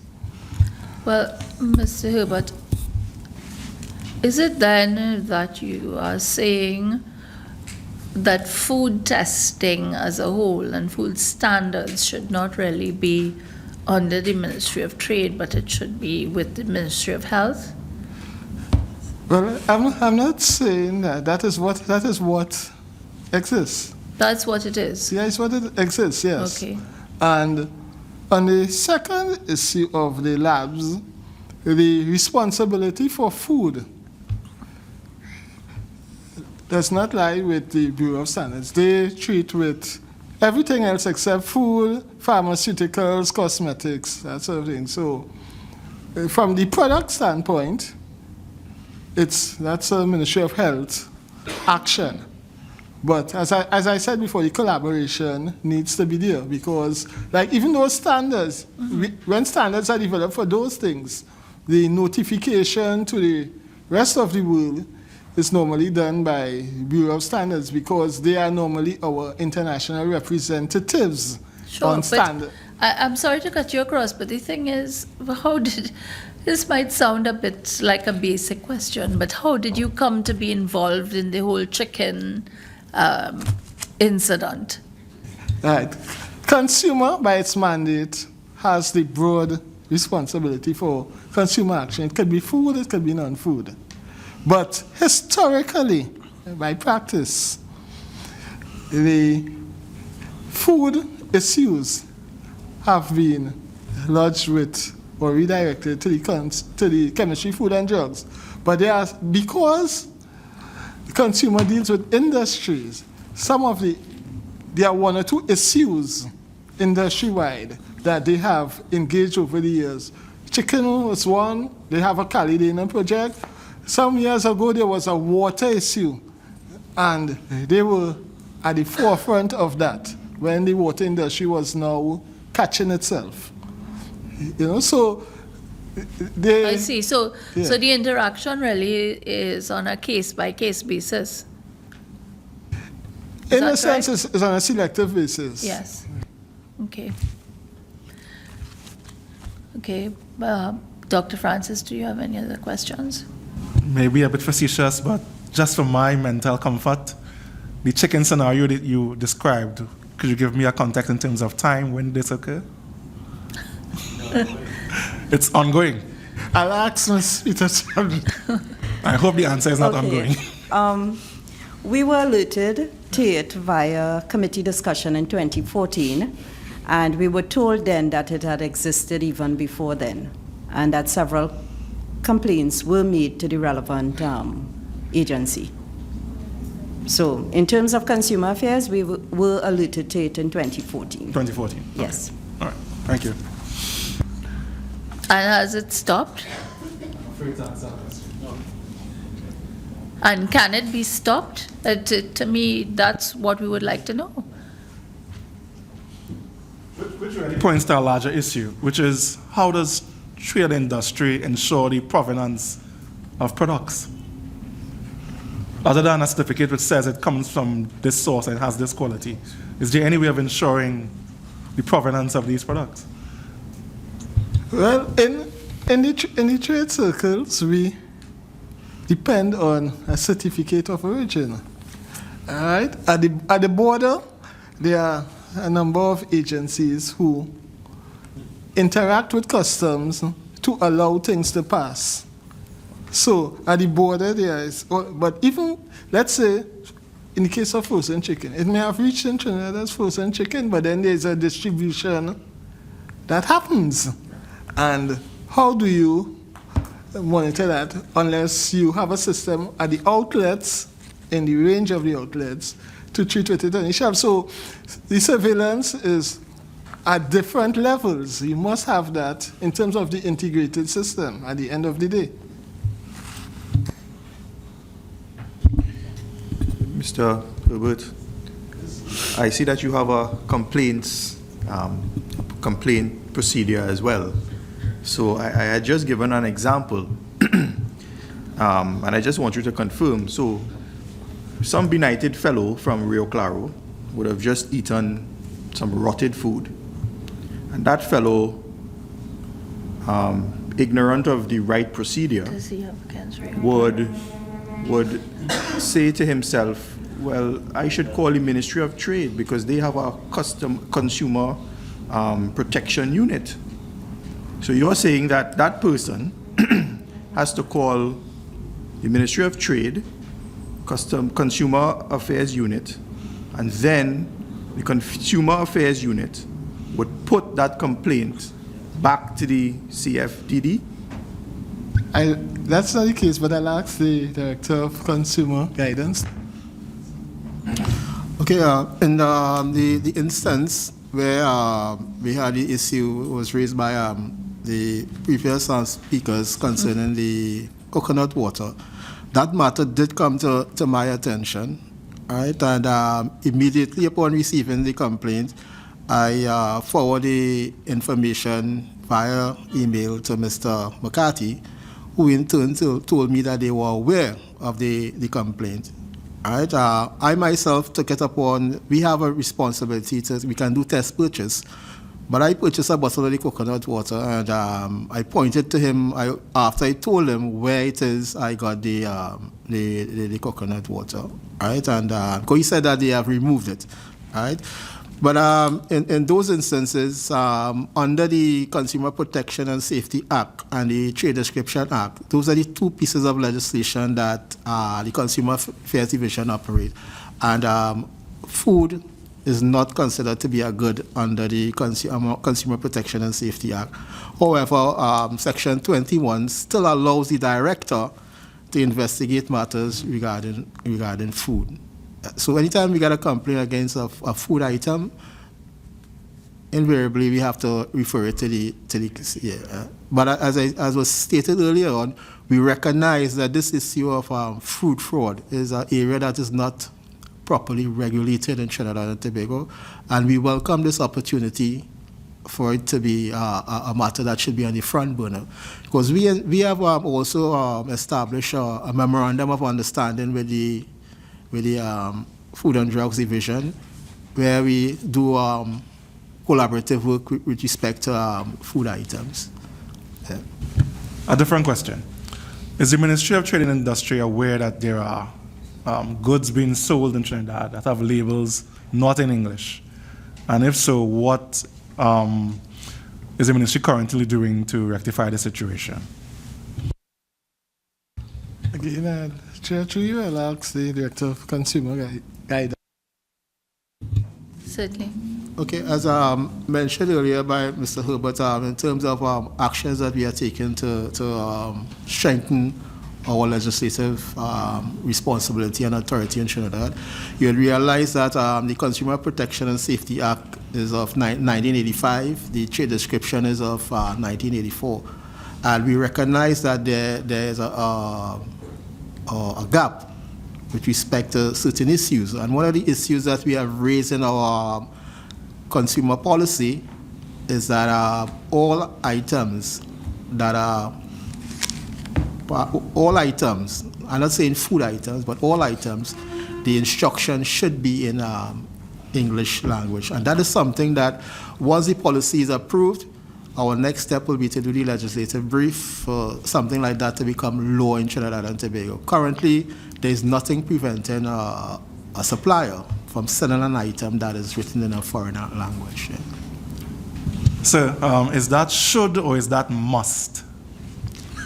Must. Oh.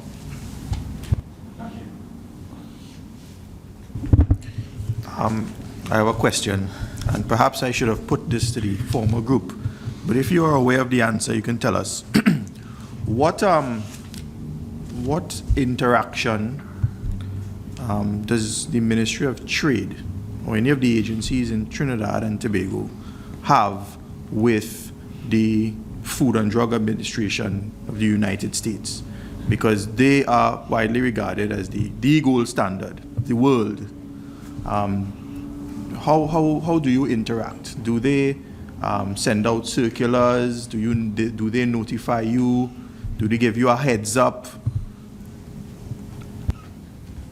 Chair, I'm not in a position to answer that. Maybe you could direct it directly to the Ministry of, or even Customs, I suppose. Okay, could I, just in wrapping up, could I just ask you how close you are to developing a legal brief for your minister with respect to the regulation of labeling in English? To me, it's a fairly, it should be a fairly straightforward thing. How far away are you from that? Okay, it's part of the national consumer policy, and we were instructed that by the end of August, that policy should be completed. Actually, it's completed, to reach before the cabinet for consideration. But just Chair, sure. The food responsibility would have to have significant input from the Ministry of Health. I would imagine so. So what you are in essence suggesting is that there should be some regulatory system dealing with food alone, correct?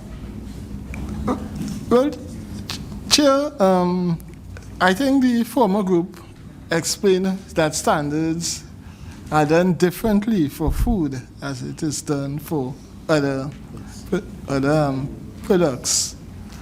And labeling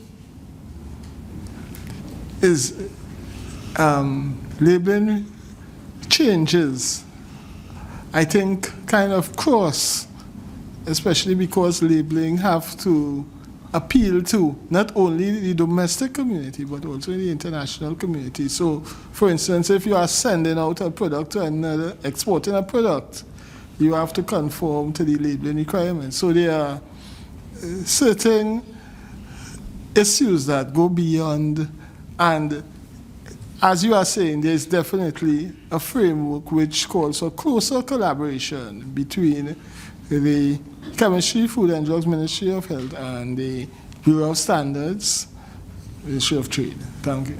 Okay. Well, thank you all for your assistance today. We would very much like to move on to the Bureau of Standards.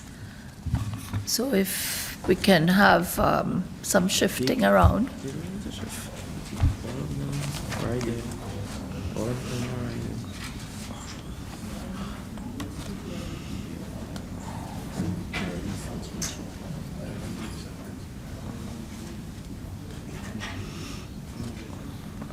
That's the line ministry.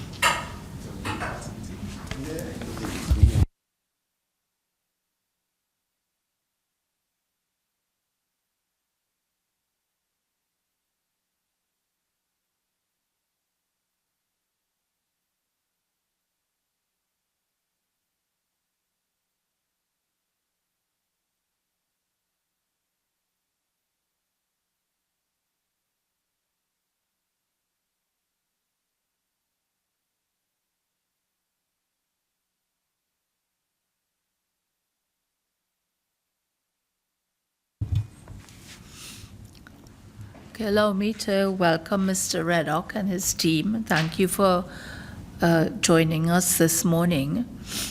And Senator Coppin, after you make your opening remarks, Senator Coppin will have some questions for you.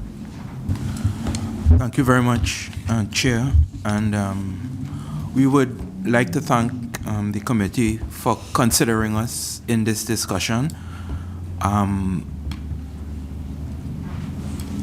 I should mention that the Standards Act, which governs the activity of the Bureau of Standards, is pretty clear about the fact that we are not supposed to issue standards or regulate in the area of food, drugs, and cosmetics. I think that was mentioned by the Permanent Secretary of the Ministry of Trade, our line ministry.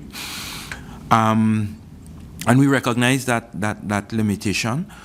We have some other responsibilities in areas like metrology, accreditation of labs, and those areas aren't as restricted as the area of developing standards. And that has brought us from time to time into the realm of food. We've tried to cooperate with the chemistry, food, and drugs in these areas. And we found ourselves from time to time through our relationship with other bureaus of standards in the region, which don't have the same type of restrictions that we have, in sort of in between positions where we've had to shuttle information between our regional body, CrossQ, in the development of standards related to food, and chemistry, food, and drugs, or the Ministry of Agriculture and other entities which would have had the responsibilities for that we would be not active in directly, but in relation to the regional standards, which we would have responsibility for. We would have to link between the local agencies and the regional counterparts. So in that context, we've had some experience in dealing with some of these matters, and hopefully we can provide some answers in this context. Okay, thank you. Senator Coppin. Well, I'm glad that you began your presentation by pointing out that there is a distinction between what you do regulate and as vis-a-vis the CFDD, which regulates food, whereas you don't save and accept, where regional standards, you are required by regional law to develop standards for regional bodies. You don't have the benefit, I don't know if you do, but Kariri did in fact send us some submissions today, and in which they looked at the regulations, the Trinidad and Tobago regulations, the Act, the Food and Drug Act, and the regulations. And they pointed to the fact that there is in fact a duplication of work being done by yourself and the CFDD. Now, and in those recommendations, they point to a set of recommendations that they would have. And one of those recommendations is to transfer the responsibility for regulating the food industry to the Bureau of Standards. Do you see any merit? One, that I suspect that would in fact entail a amendment of the Act, Standards Act, and as well as the Food and Drug Act. But do you see any merit in such a proposal, as radical as it is? I think that it's something that would require a great deal of consideration, dialogue, and discussion. I think that there are, well, I wouldn't say that there's that much overlap. I think there's overlap of concept. In recent times, we've been exploring another aspect of our work, which is the management of technical barriers to trade. And since we've been venturing into that activity, what we've realized is that the food industry really straddles internationally in the context of international work. The area governed by the SPS and also the area governed by TBT. And those are both areas that would impinge on the WTO. So internationally, food is considered to have aspects in both areas. Locally, the SPS would be in the jurisdiction of CFTD and also parts of the Ministry of Trade as well. And sorry, not Ministry of Trade, but Ministry of Agriculture and those areas. Whereas the TBT would tend to be with the Ministry of Trade and the Bureau of Standards. I don't think that the legislative arrangements in Trinidad would have, well, those arrangements would have been made before the WTO came into existence, and probably would not have considered that structural arrangement.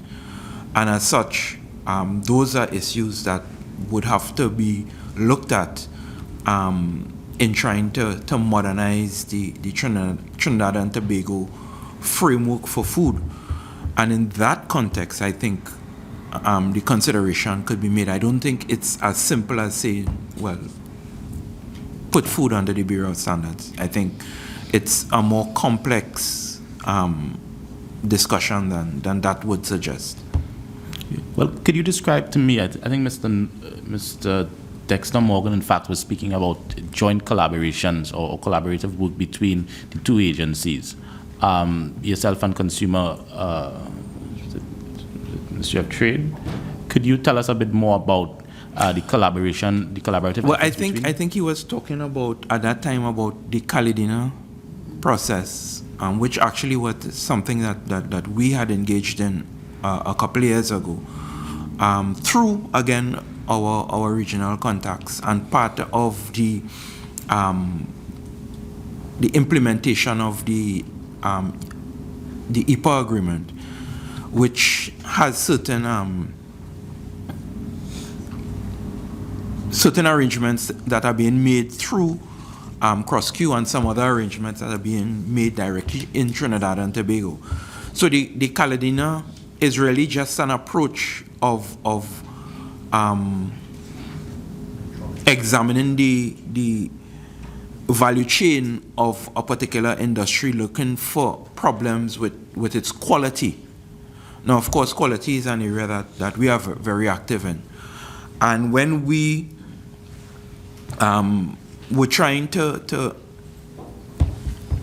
explore the Caledina approach in Trinidad and Tobago, there were certain parameters that we were supposed to explore. We were supposed to look for industries that had export potential that may not be exporting at this time.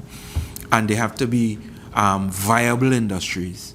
So when we applied that reasoning, chicken came up as the most prominent example. Now, of course, we weren't active in that particular area. So we decided to go forward with it anyway, even though it's not an area that we do any regulation or anything in. And we opened the Caledina exercise for chicken. The Caledina exercise is not directly governed by the Bureau. It's supposed to be a sort of outreach type of activity. So the idea is that we would hire an external consultant who would work with the industry, and then eventually we would convene a workshop to look at those quality issues. And when we did that, what the industry came up with was that they wanted to implement the regional standard for poultry.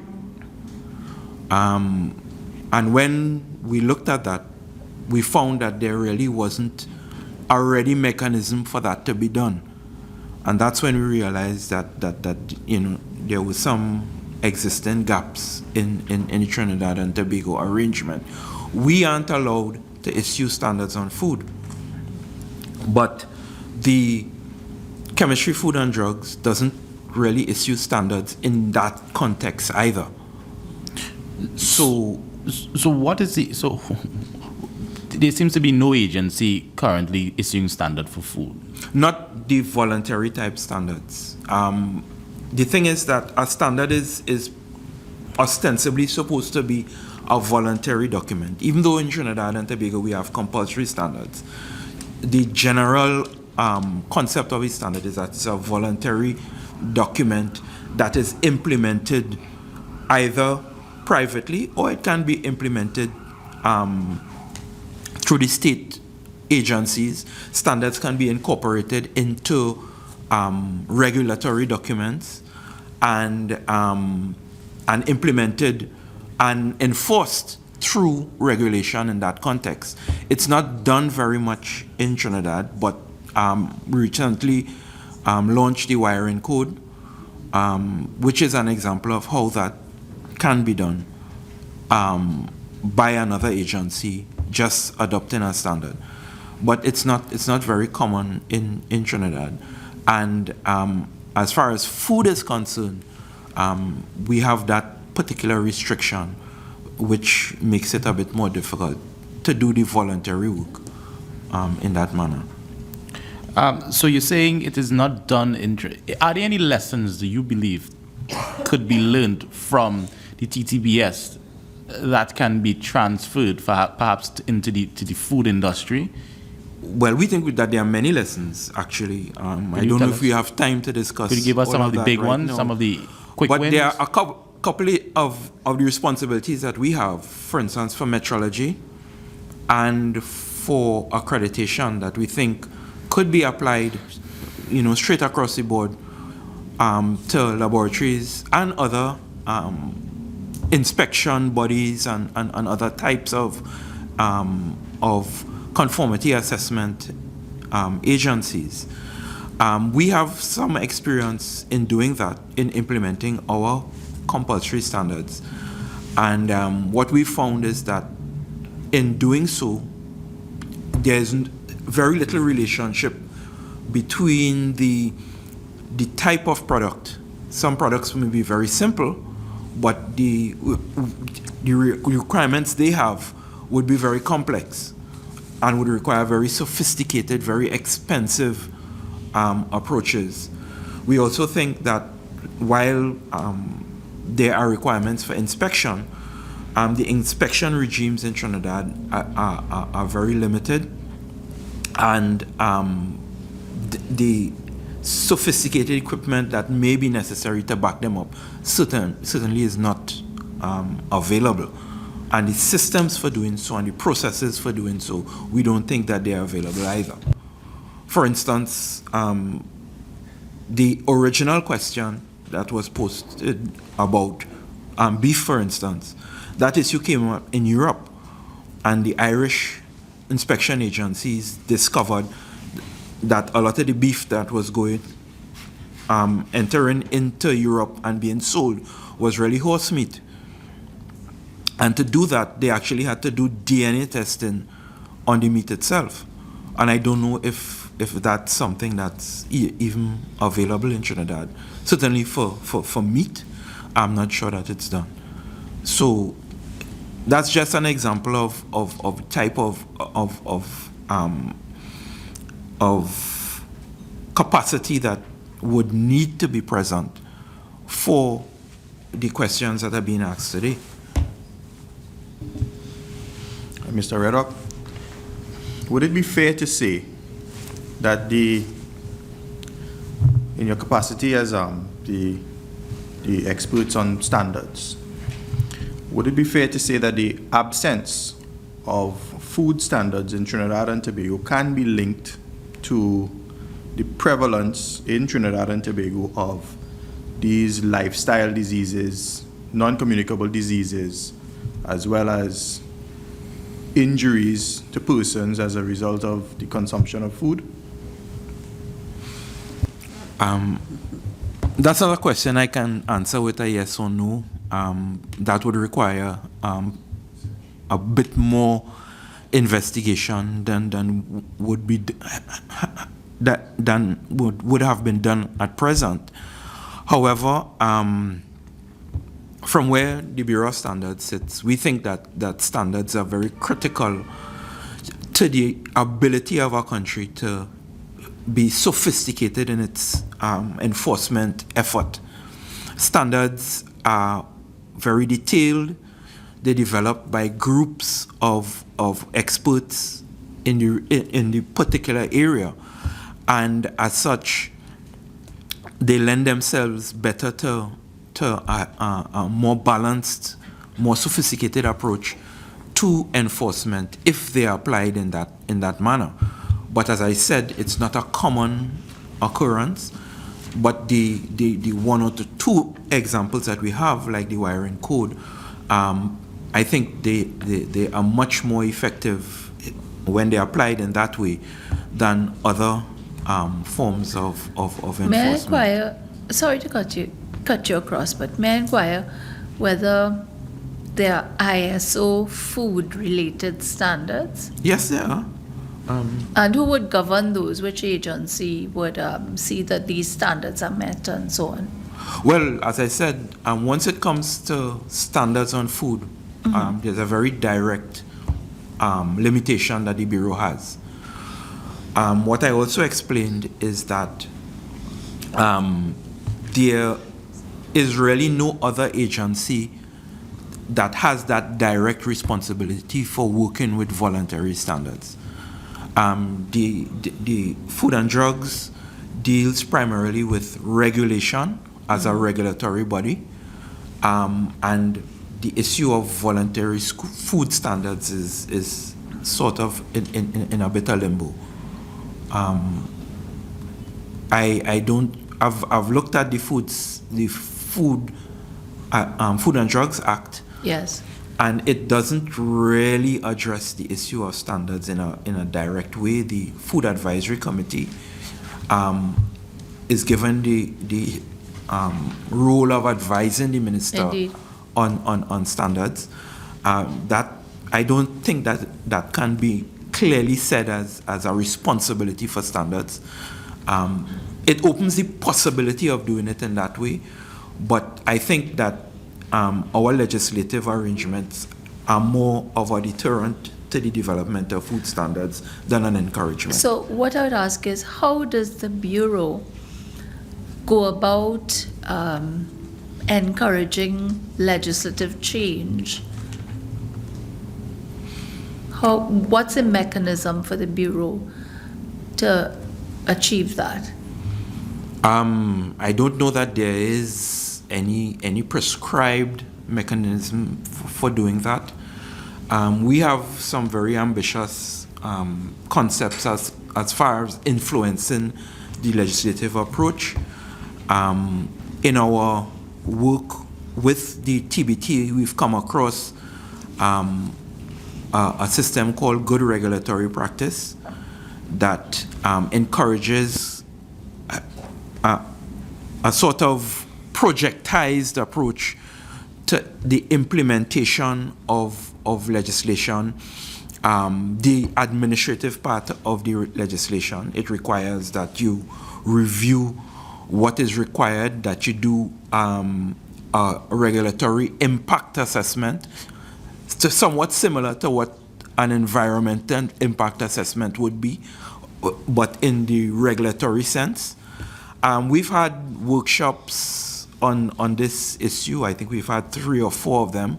They've always been very well received, but once they're finished, we haven't seen very much impact on the ground as far as those things is concerned.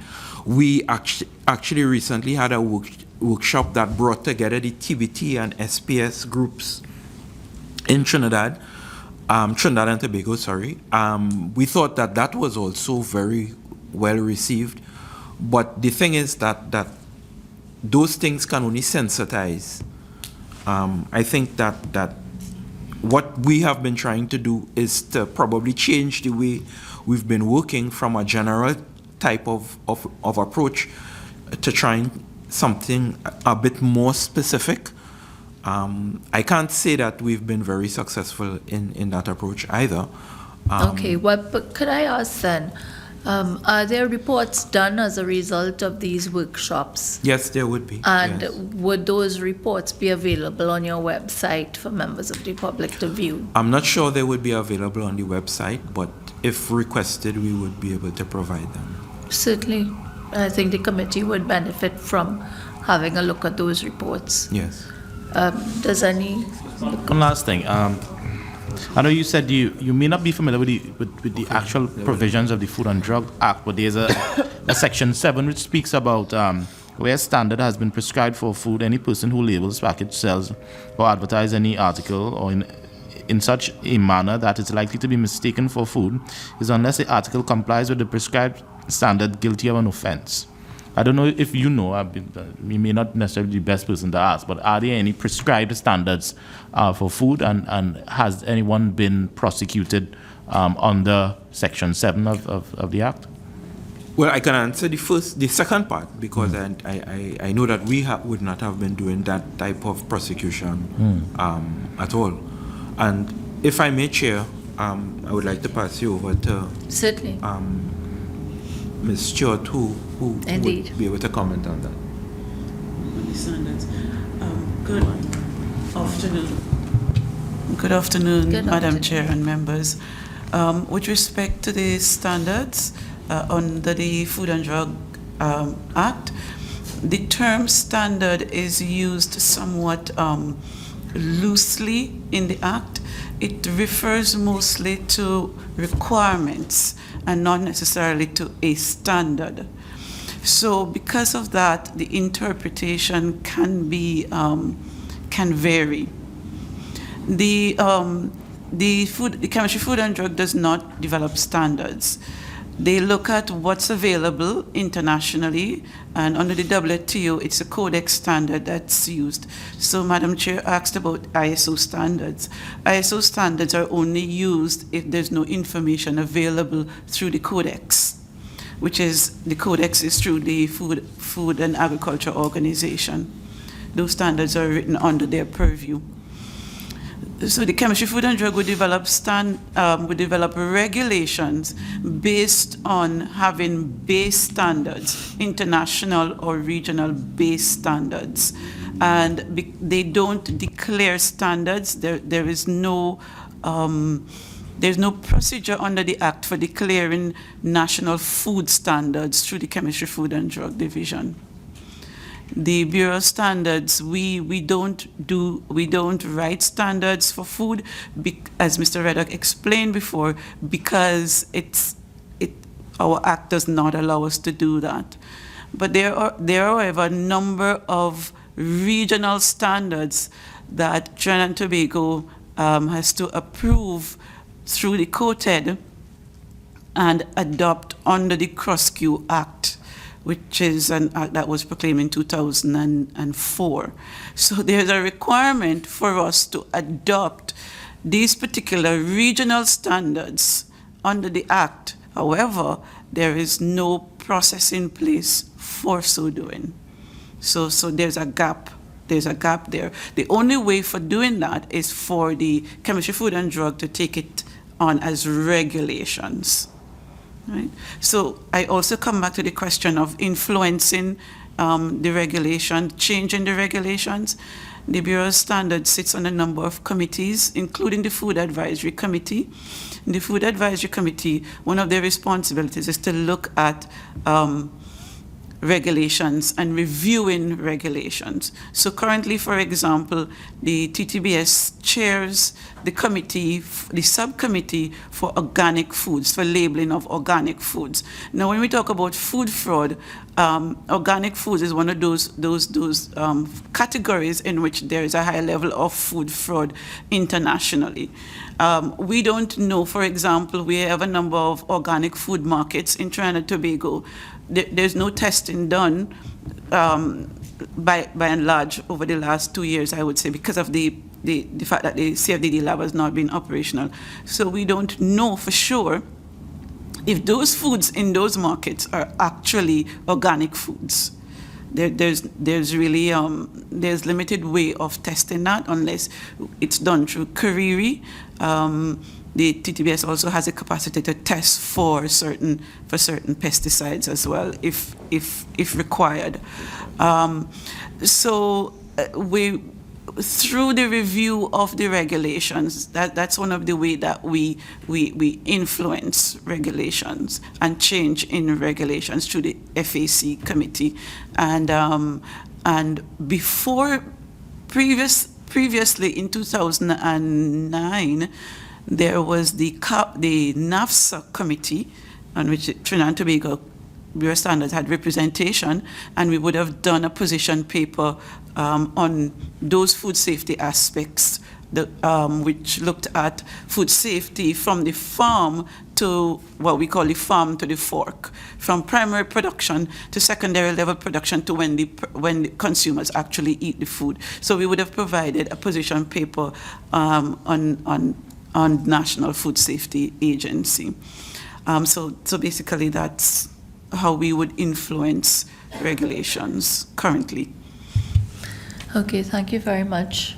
Just one last question. Would you say that the Food Advisory Committee is a efficient or effective way of influencing regulation or changing regulation as relates to the Food and Drug Act? There's no simple answer to that particular question. There is no other avenue right now that I know of in which the change can be done. So the FAC is the avenue for changing regulations that relate to food. Okay, if nobody else has any additional questions, I want to thank you all for coming. Your contribution has been invaluable, and we will be continuing with this inquiry, and hopefully our report will be made public so that you can see how your contribution to the national community was useful and helpful. So thank you all for coming. Thank you very much for having us. And the meeting Chair. stands adjourned.